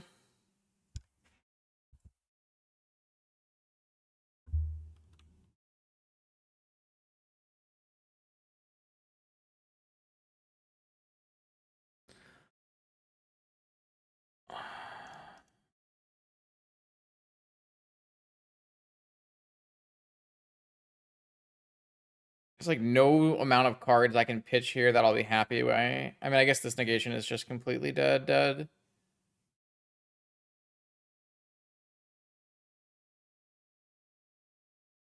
fine. Don't want to get rid of the strip mine though, because I want to be able to play Lurrus and play Frog. They have their own negation to pitch. Okay, yeah, you got it.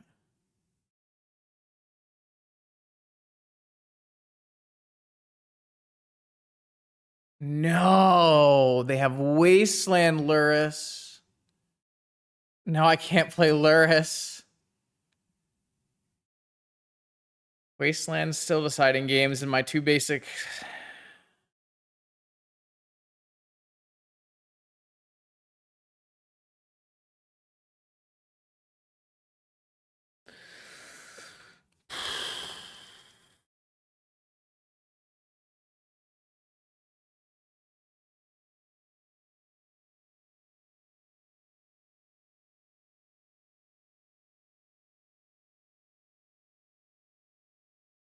Feel like we were just too many cards behind at every point in time.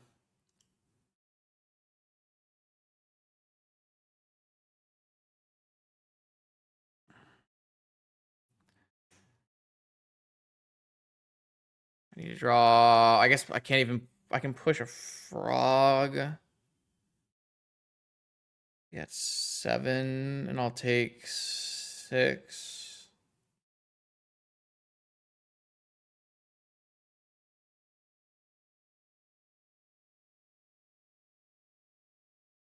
If I jump my Frog.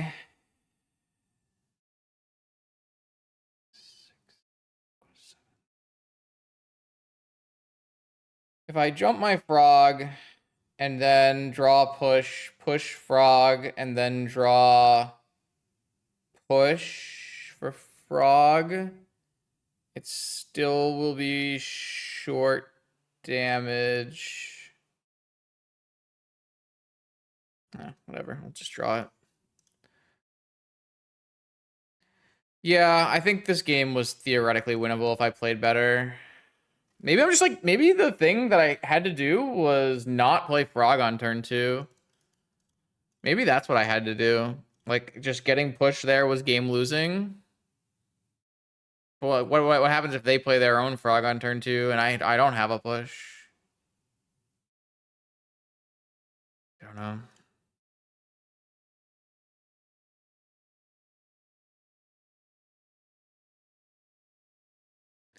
I'm only gonna have 3 pushes. It's crazy. What? Like, I mean, we would have gotten extremely. Maybe it would have worked out. I don't know. My assumption was my stock up was a better last card than their last card, and my assumption was wrong. I could have just pitched the stock up too, and then made them pitch the cruise. I didn't think they had cruise, to be honest, because I think if they had cruise, they could have just gone pre-combat. It's hard to say though.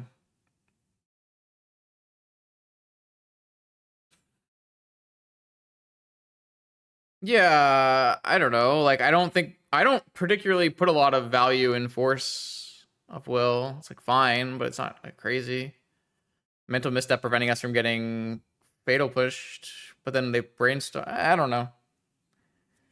Don't know. I'm like more concerned with like my opening play was just so weak to fatal push. That's the one that really sticks out to me. We can take out the negations and the twister and bring in spellbomb, push, dispute, trap. I think the rest is fine. I also got my basic strip mine in this game, which was unfortunate. Yeah, but the only reason we were in that spot was because we were so far behind because we got fatal push exchanged for our frog on turn 2. How do I know which basic to search here? Guess it's just swamp every time. It's crazy.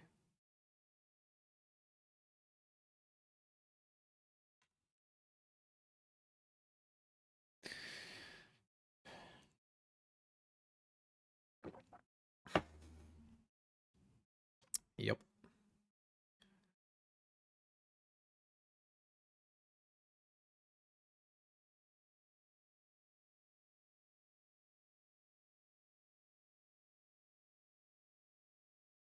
I mean, playing Bowmaster first is pretty bad if they follow up with their own Bowmaster. But I do have forces.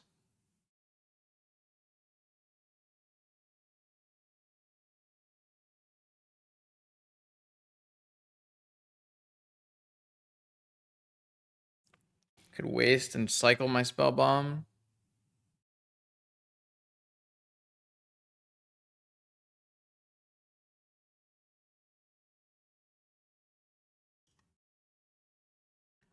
I don't know.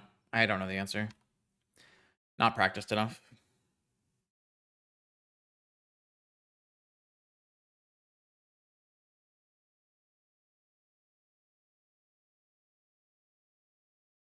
Oh, I needed to crack spell bomb in response to that because of Bowmaster. I fucked up. That's an incredible draw. Unless he gets spell pierced.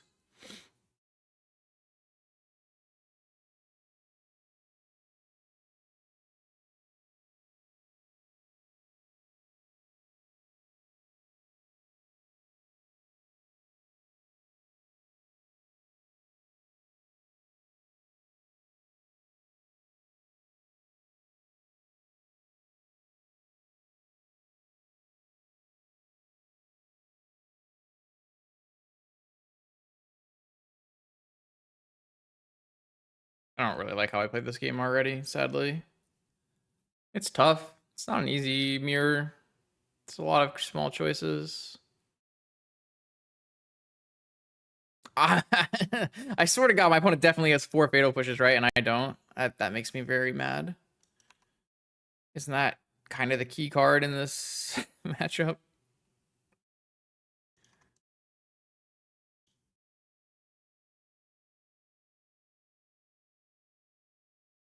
I can't daze, by the way, because I don't have an island. Do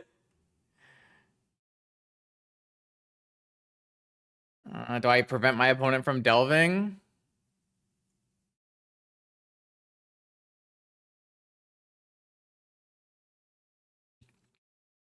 Or am I going to be too far behind on cards?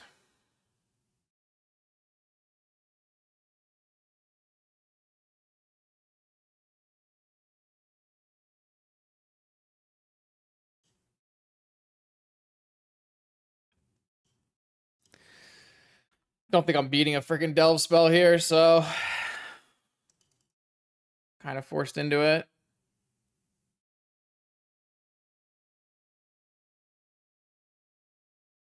I'm so dead in this game. I played terribly.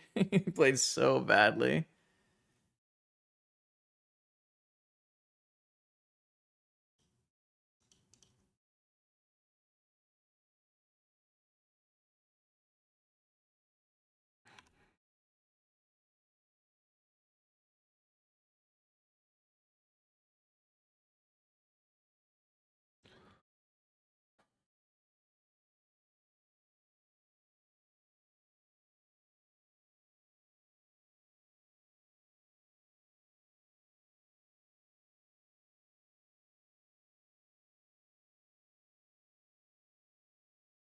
They didn't find another push. Well, maybe we can turn it around.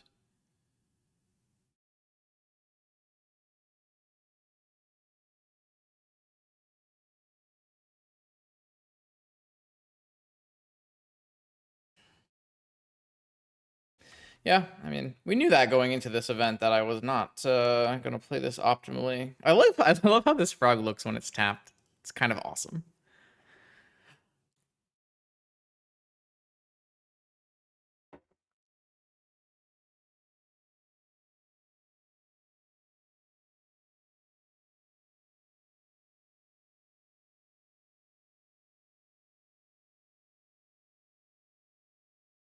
Am I supposed to?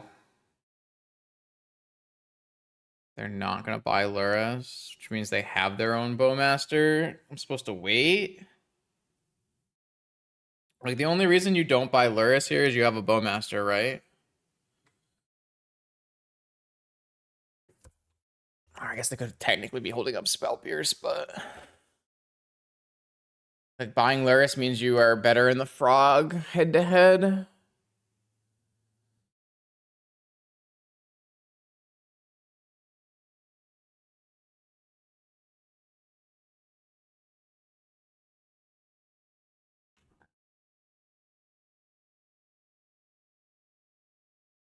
I can hit the black source.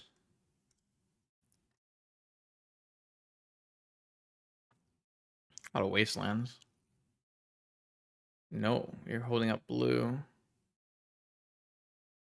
So you have 3 cards they can pitch the frog, and we have 3 cards we can pitch the frog. I guess I come out of that badly, right? Because they still can buy Lurrus and play Lurrus using their Moxen. But like if I go to my next turn, it's super bad because they can buy Lurrus and have one more card than me. So there's no blocking. I guess I have a Bowmaster. I mean, I have to, right? Like I have to just do that. I don't think this is a good attack.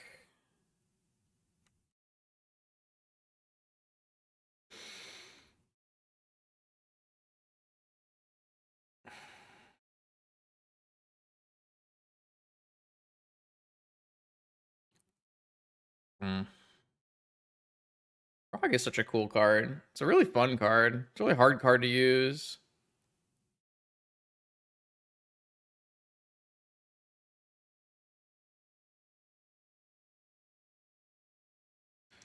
All right. I hope they don't have another Bowmaster. What do they have? Mystical Dispute hardcast on my Bowmaster? Fuck. All right. That's really bad for me. So that's what they were holding up last turn. I didn't see that. That makes sense. I still don't have Daze active because I still don't have an island. So I can't daze this frog. Oh, it's over. It's not good.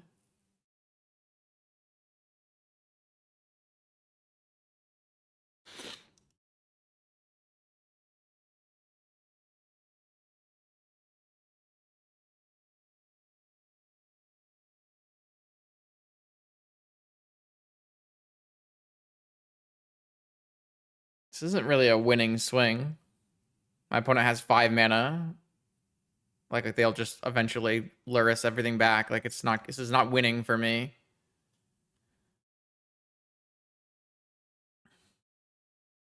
This is very much a losing swing.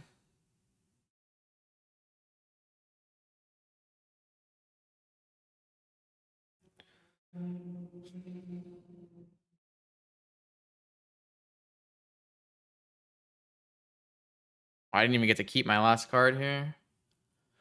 I mean, I kept my last card, but I don't think it's very good. I can't buy Lurrus with it, is the problem.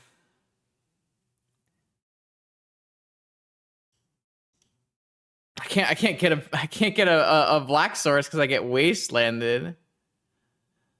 I get an island and it doesn't help me play Lurrus.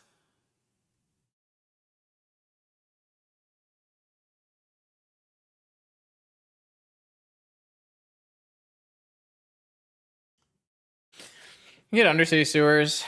Try to find Ancestral.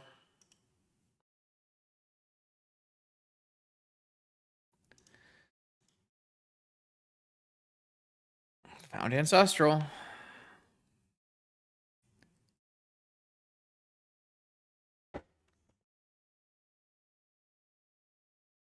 Yeah, that's why I thought the deck was kind of incorrectly built, but I mean, I would probably be sleeving up 4 Fatal Push in the main.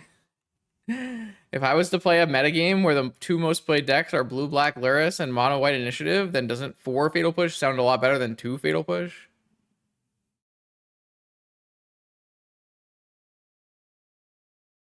But yeah. They just bin a Bowmaster? I guess they can bring it back with Lurrus, but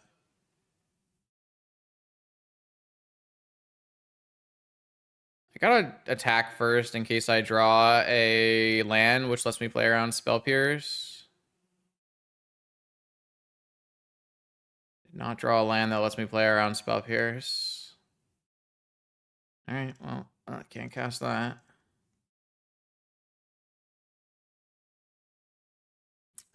I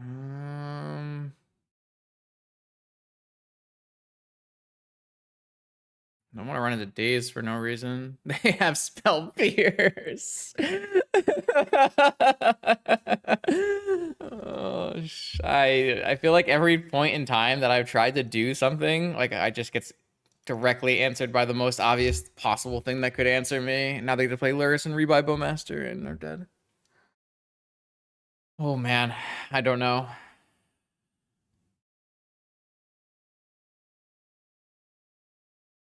I'm not even sure what I did exactly wrong in these games.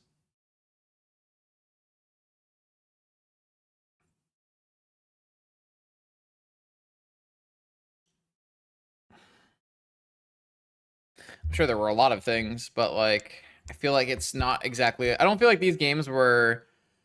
Oh, you lost on a small choice level. I feel like they're more likely to be lost on a conceptual how do you play the mirror level, because I don't think it doesn't feel like I'm approaching this correctly. I'm gonna. I can't jump. I have to cast stock up first. All right, whatever. I get dazed. Did not get dazed, but don't think these cards are gonna help me.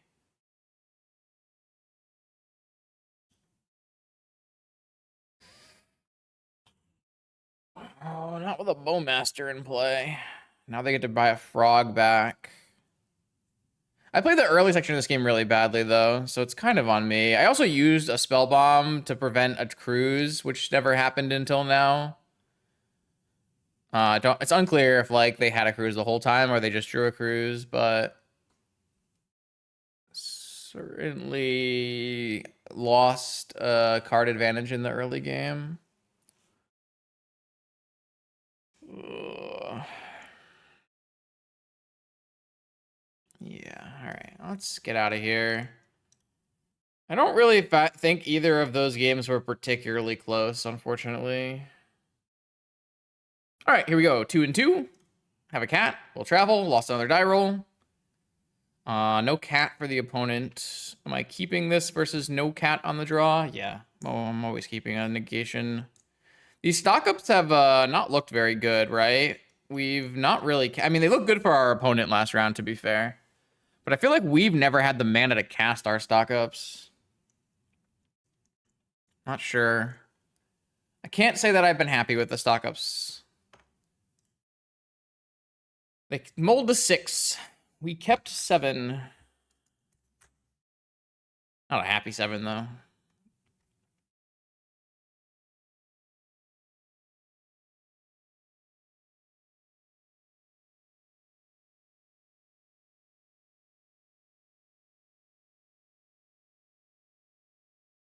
Nope. It's mono white. Why? Why, man? Why? All right, well, my negation would be good if they didn't have a Chancellor. It's a 5-card mono white hand with a Chrome Mox and a Chancellor. Do they have a turn 1 play? Vexing Bobble. Okay, Vexing Bobble is fine. Vexing Bobble is A-okay. Oh, Cavern. Okay. So that's not good. Maybe I'm supposed to counter Vexing Bobble then. I probably was supposed to counter Vexing Bobble. I know it would get just to get rid of the oh, I see. Okay, well, I guess I will have this get counter then.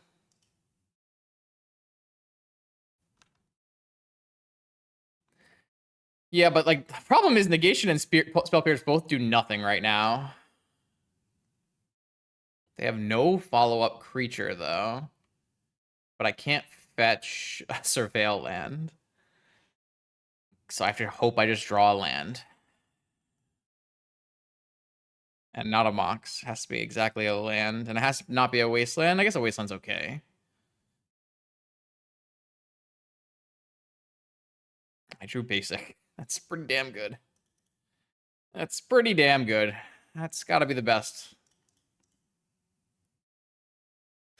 Bro, I think I just feel like I'm getting extremely lucky against mono white. Like I feel like these games are all so bad, and I just get super lucky.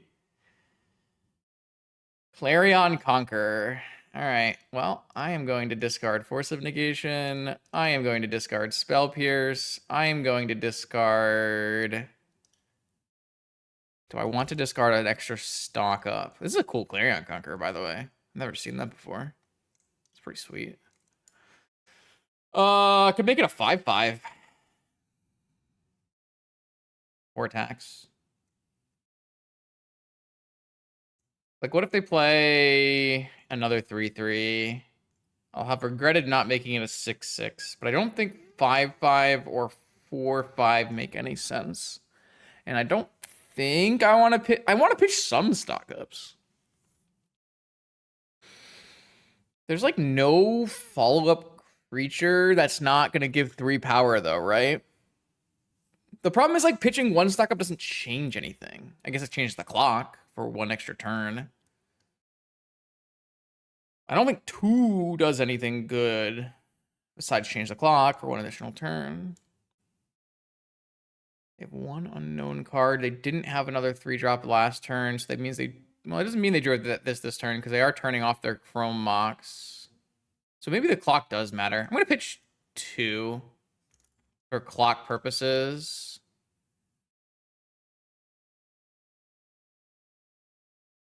Three is, like, kind of good against, like, another dragon or a Peacekeeper. Or... I think I'm going to pitch all of them. I think I'm pitching them all. Feels weird, but I can buy Lurrus with like a land anyways, right? I think that was correct. Just pitch the whole hand. Let it ride.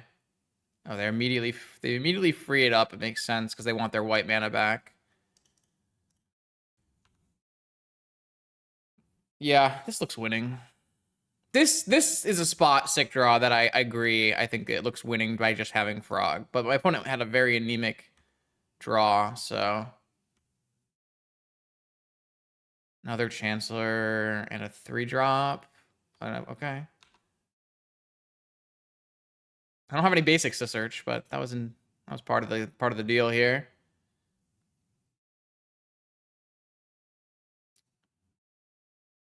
So now I have to draw a Revolt to cast that. I think I still just get in with both Frogs. I think I just exile 3 and attack.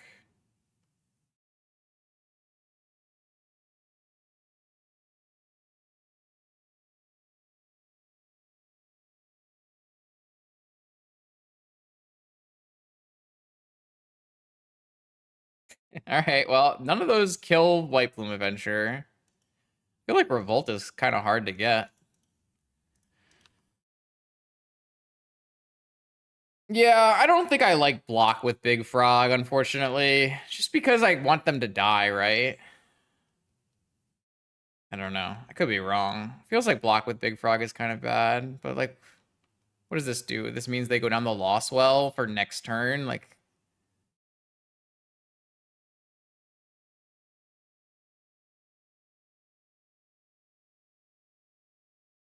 they drew a creature?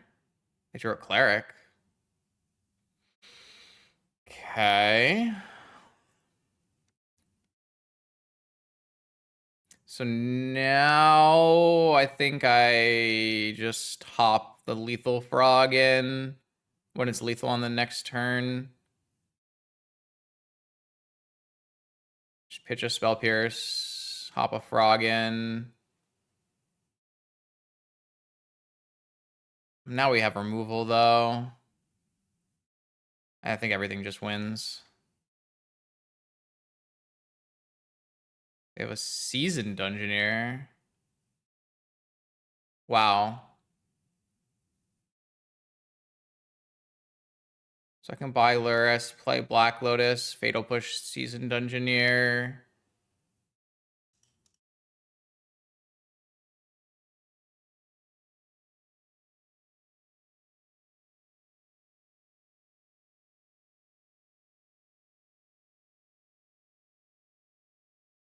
Wow.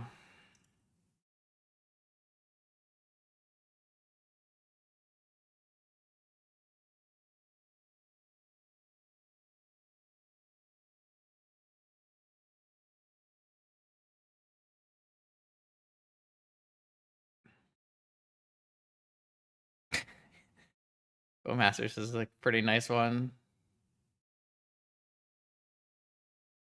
Oh, did I just forget that I was drawing a card off Frog too? Yeah. All right, so this gives them a seasoned dungeoneer. This lets them archive, but they're still just dead.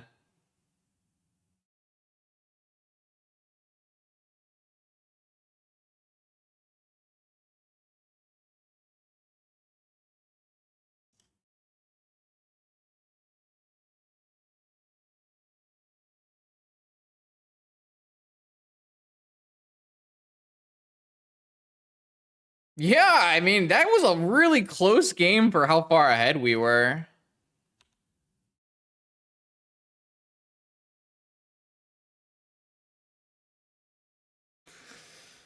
That was a roll of 5 from their side. They kind of just hit like initiative creature, initiative creature, initiative creature, right? Those were their draws. It's pretty good. Man, this Fatal Push card seems kind of good in the matchup. Maybe we should play more.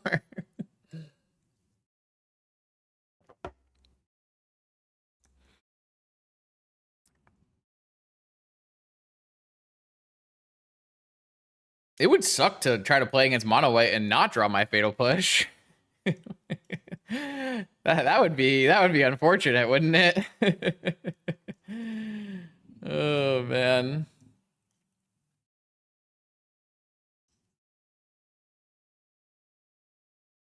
We have drawn one of our 2 pushes in every game 1 against Mono White, right?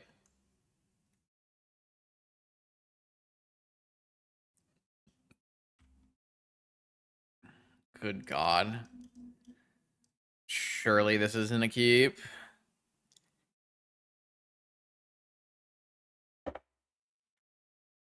It's kind of good against a like subsection of no Chancellor hands where you're like hit their mana and then wastelanding them. And they mulligan to 6. I think I'm going to keep it.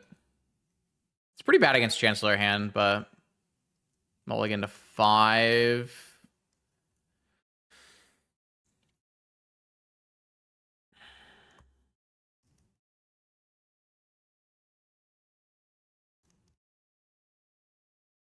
No Chancellor. So do we hit this Sapphire?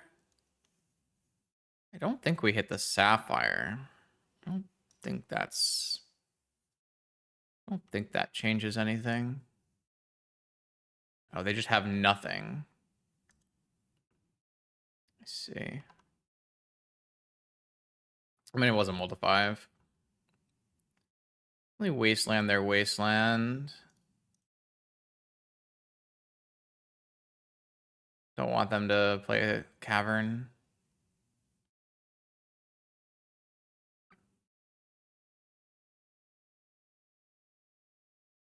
Ancient Tomb.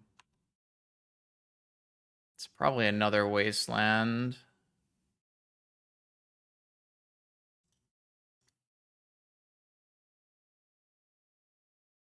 Get this in before something bad happens. Well, now still have 4, so they have the cavern. It's kind of what I felt like was happening, but I don't think I was allowed to not wasteland either.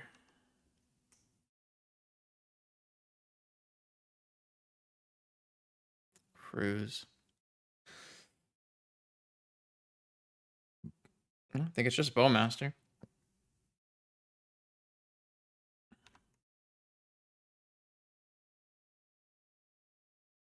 We might not have another land. We've hit a couple.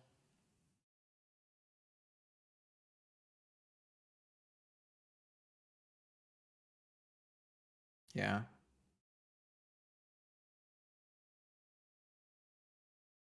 Looks pretty good.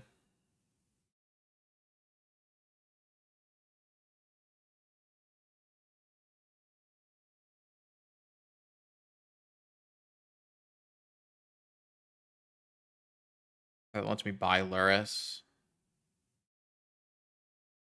Pretty good.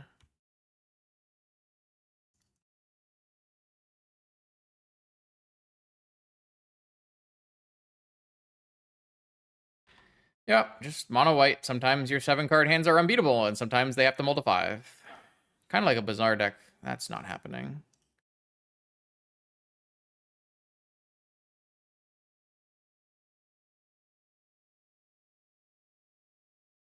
Been waiting for that one.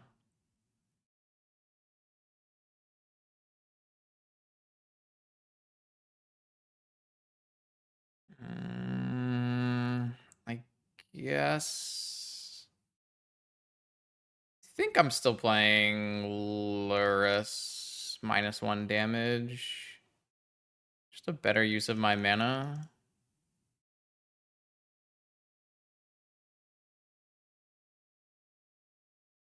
Am I hitting Chromox? I think so. I feel like my board's currently winning.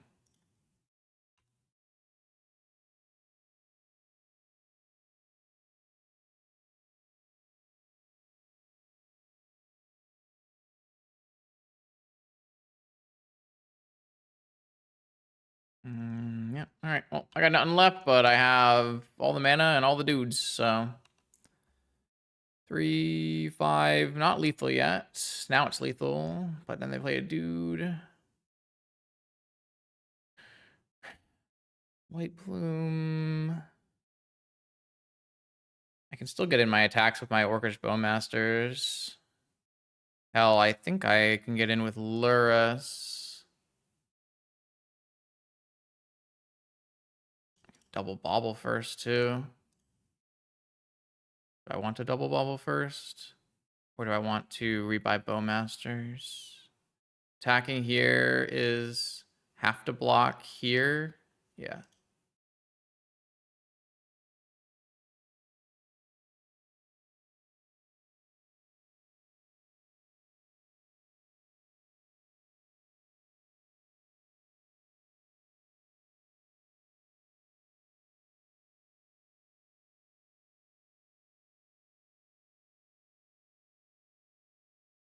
Supposed to play this swamp? Don't know. Probably. So like maybe I can hold up both spells. Like Force plus Bowmaster or something. Oh, okay.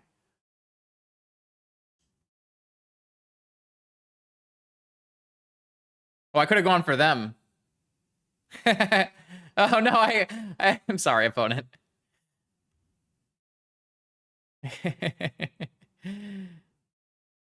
Okay. I should have targeted them with Ancestral. I missed the line. It's fine.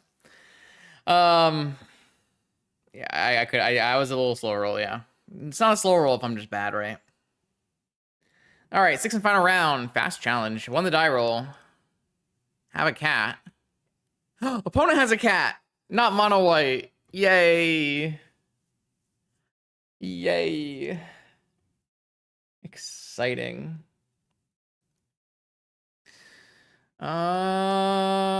Sure.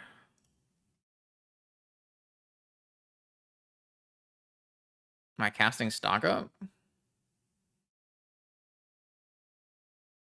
I mean, I'm always cracking here no matter what, so I might as well look at their top card.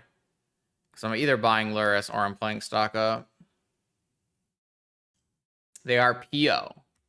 Okay, I'm definitely going to stock up then. This is a tough matchup. We'll see how we can do. This also lets me fetch Underground Sea, which is nice.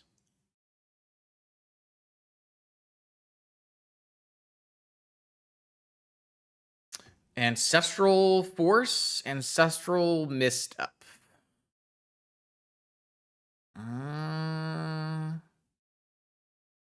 Is it crazy that I want to take Ancestral Misstep?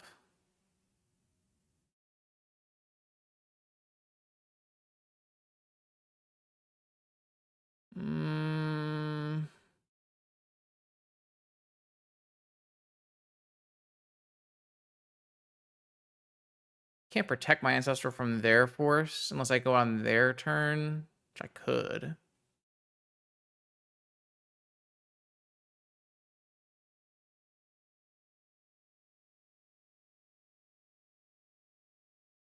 I don't know. This is my gut instinct. I could be wrong, though.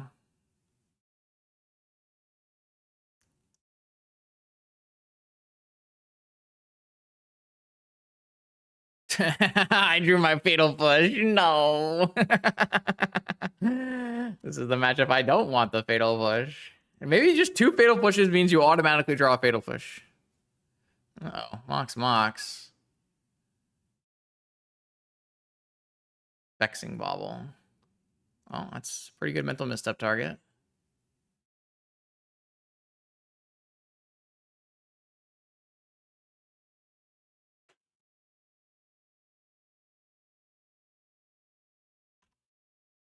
I'm definitely not casting Ancestral on my turn here.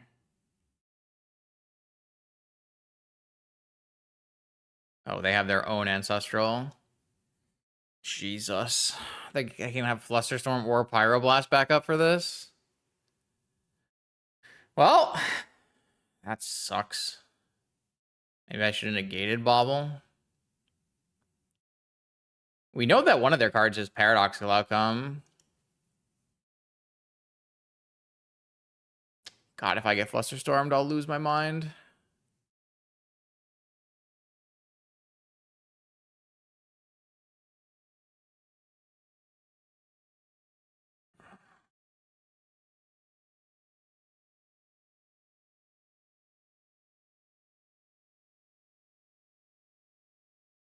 Okay, well, I don't have the Force of Will.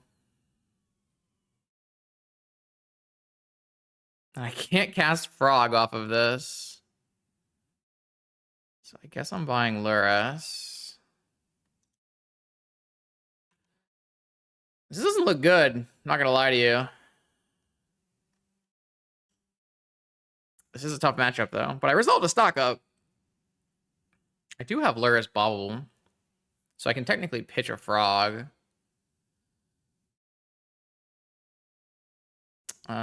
Not anymore. For a couple days this week it was.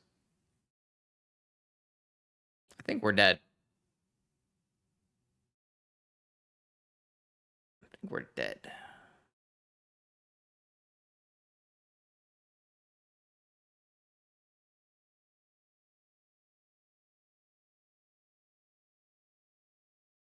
They might go for Lurrus so they can buy back Bauble and then be protected from negation on their PO. Terrainer. It's not good because it can find counter magic. I think we're very far behind in this game. Technically, it has been faring better than Esper online, but yeah, I think the matchup's quite poor.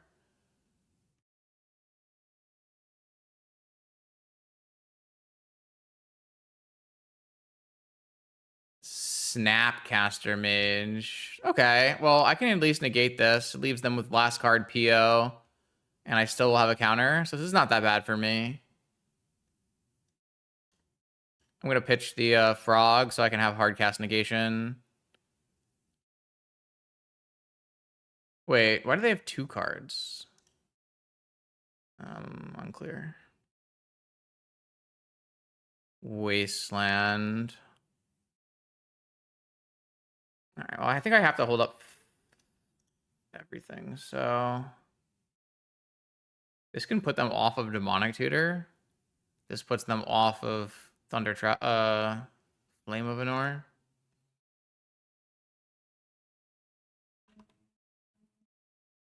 Unfortunately, I'm not really in a very good spot to be countering this. If I had drawn a blue card, I could have played Lurrus and loop Bobble. Maybe I'm supposed to just play Lurrus and loop Bobble and hope that I find a blue card.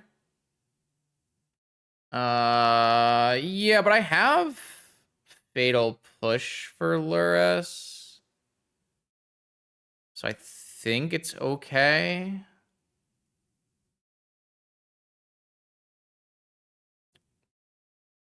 Maybe I was just supposed to try. Maybe I was so far behind, I needed to just use my Lurrus Bobble and hope I hit a blue card. Yeah. They still have buy and play Lurrus, but that's okay. All right, well, I think my opponent has basically jammed into every card I've had so far, so... Oh, fuck me, man. This matchup looks so terrible. No, this is the Mog list. I don't even have a Null Rod. Not that Null Rod is like the end of the be-all, but like... What am I doing here? Mindbreak Trap, Dispute, Vexing Bobble... Taking out pushes... Spellbomb... Maybe you keep Spellbomb and you take out Swamp.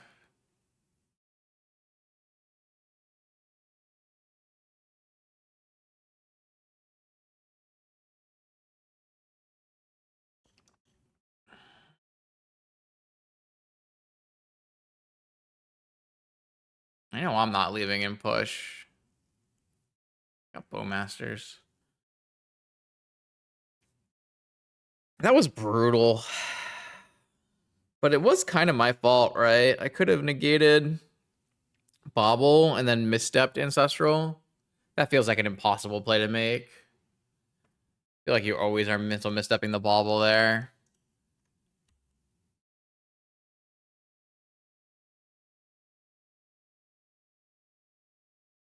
Would have been a lot. I mean, I guess if I had taken Force, I would have negated the Bobble and then forced it. So maybe it would have been better if I had taken Force. Kind of funny.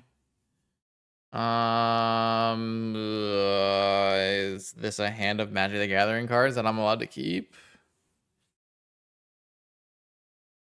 Probably.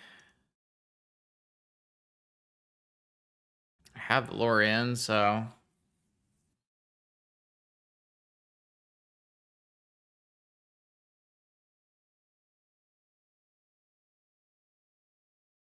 it's not good.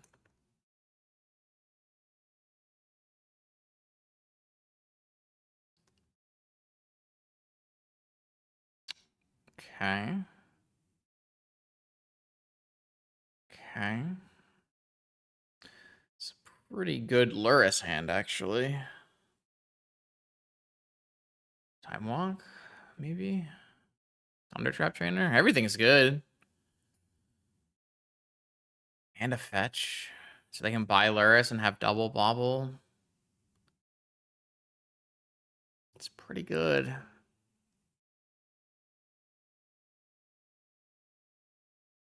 I would probably Bobble myself and buy...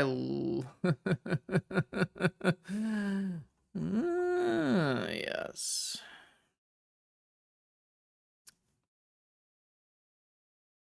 I mean, this is why I think Lurrus PO is a great deck choice in the current metagame.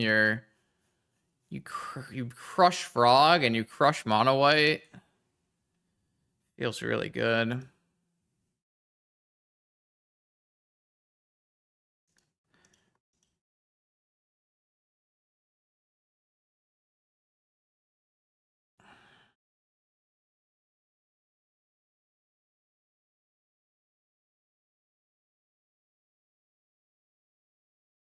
No fetch bobble on before using Delta? What does that mean? Fetch a non-basic. Time walk. I mean, I can't waste because I need to get this Lorien revealed. All right, sure. The real problem here is Lurrus. There are not very many hands that they do fast Lurrus plus bobble.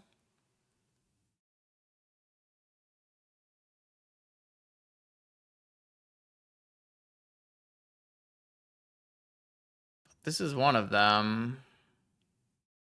This is why I think it's kind of important to keep bobbles in, even if you think your opponent might null rod you. Because opening up lines like this is really strong, where Lurrus is actually good. Though it's not that good against Bowmaster, if I had Bowmaster, right? Tolarian Academy. So it's Lurrus this turn. I'm so dead, bro. I'm so unbelievably dead. Though, to be fair, this is a pretty high roll turn. Ay, fuck, man.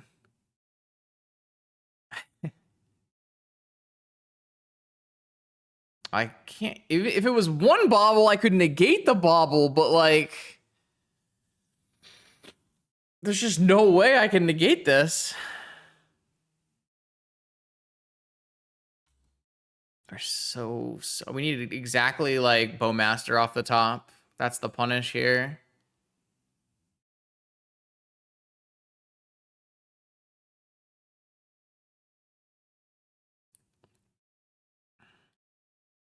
Oh, that's a third bobble. That came from hand. Oh my god. Okay. I guess I would have been pretty tilted if I went for like stop the bobble and they had a third bobble. Okay. Man, this matchup is gross.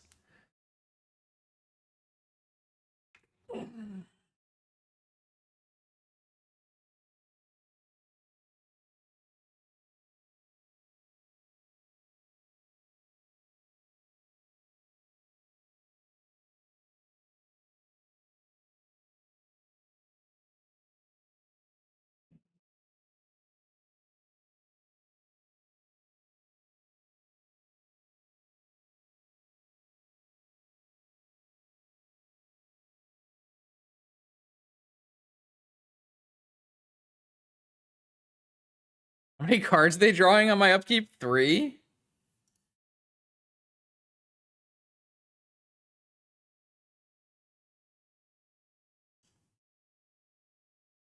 Two.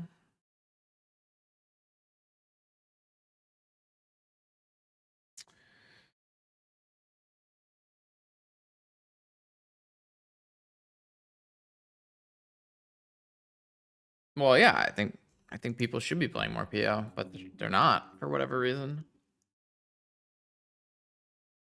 I don't know.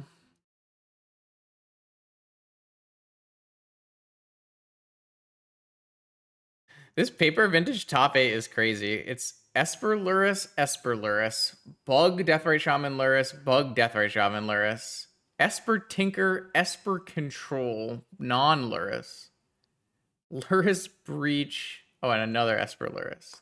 Like, no one plays blue-black Lurrus in paper. Everyone plays Esper.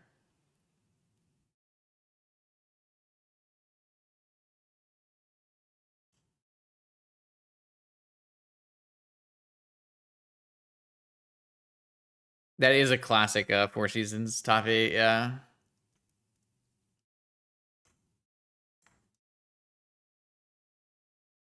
Did not draw Bowmaster. I drew the Force after my opponent resolved the Lurrus. If I had been able to counter the Lurrus, I think we actually are winning this game by a lot. But now I think we're like super dead, so...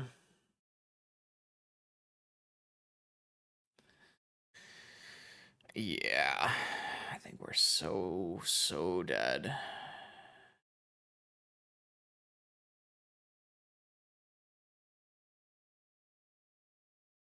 I mean, I could have Negated Jet or something. Or maybe I was supposed to negate Time Walk. I didn't negate Time Walk because I didn't know my opponent had Tolarian Academy, so they could play Lurrus on turn 1. I am going to Brainstorm for sure. Like, I just need to use my mana efficiently anyways. Probably always waste. I guess I should wait to wasteland until after, but like I'm probably always wastelanding though. I guess I wouldn't be wastelanding if I hit exactly Mox. So Mox Jet. So yeah, maybe I'm supposed to actually hold the wasteland. See that.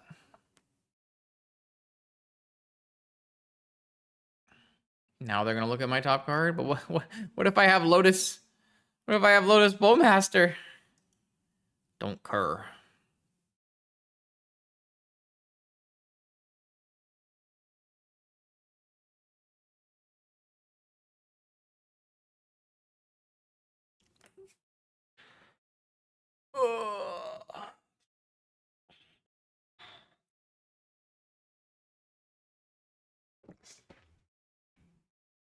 I'm in trouble. So much trouble.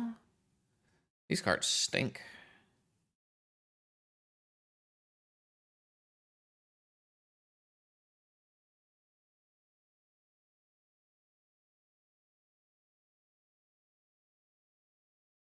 Well, I think I get to cruise next turn.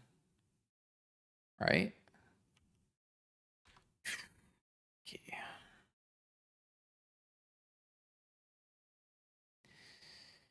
Yup. Infinite cards for my opponents. Also, they back to PO mana after I wastelanded them because they have the good Moxons.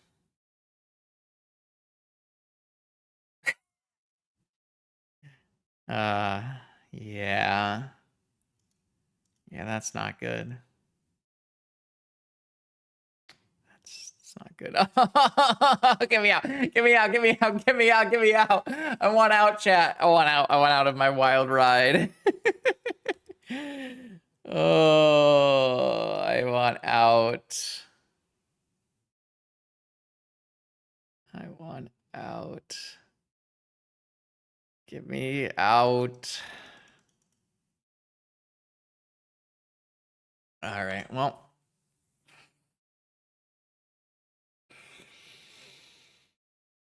I've been bullied.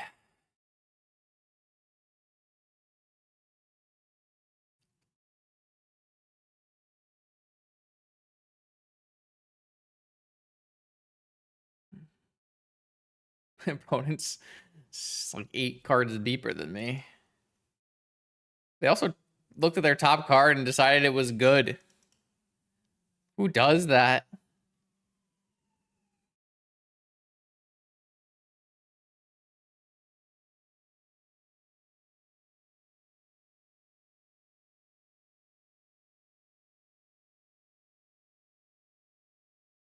No, it was a flusterstorm.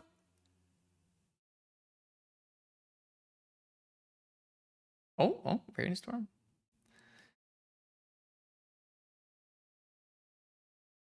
I don't even have good draws here. Like, I don't actually have a good set of 3 draws. Like, maybe I can have a Lotus Ancestral Time Walk, Bowmaster Twister or something. I don't know.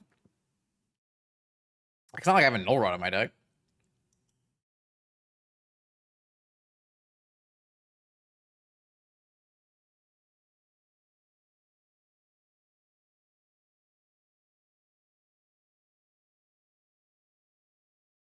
All right.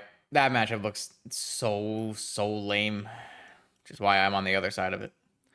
All right. So this was an outing for sure. We played against 4 mono white initiative, going 3-1, and then we played against a mirror where we lost pretty badly. I think I played badly, but it was not close. And then we played against Lurrus PO, which I think is atrocious matchup, and it was atrocious. It was not close.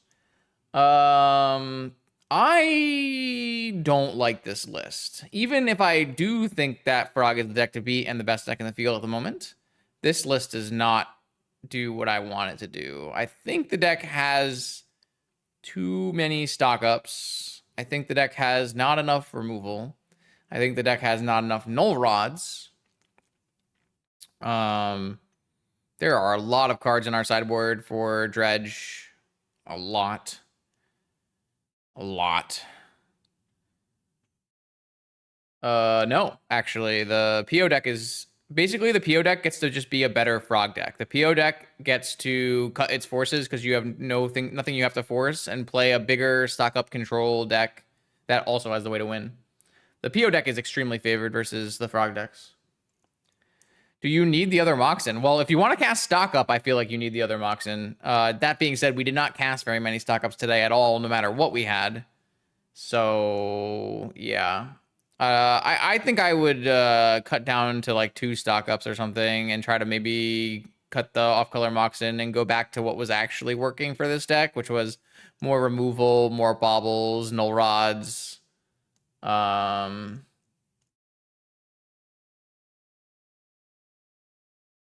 does not see really any play in Vintage. It's kind of just slow.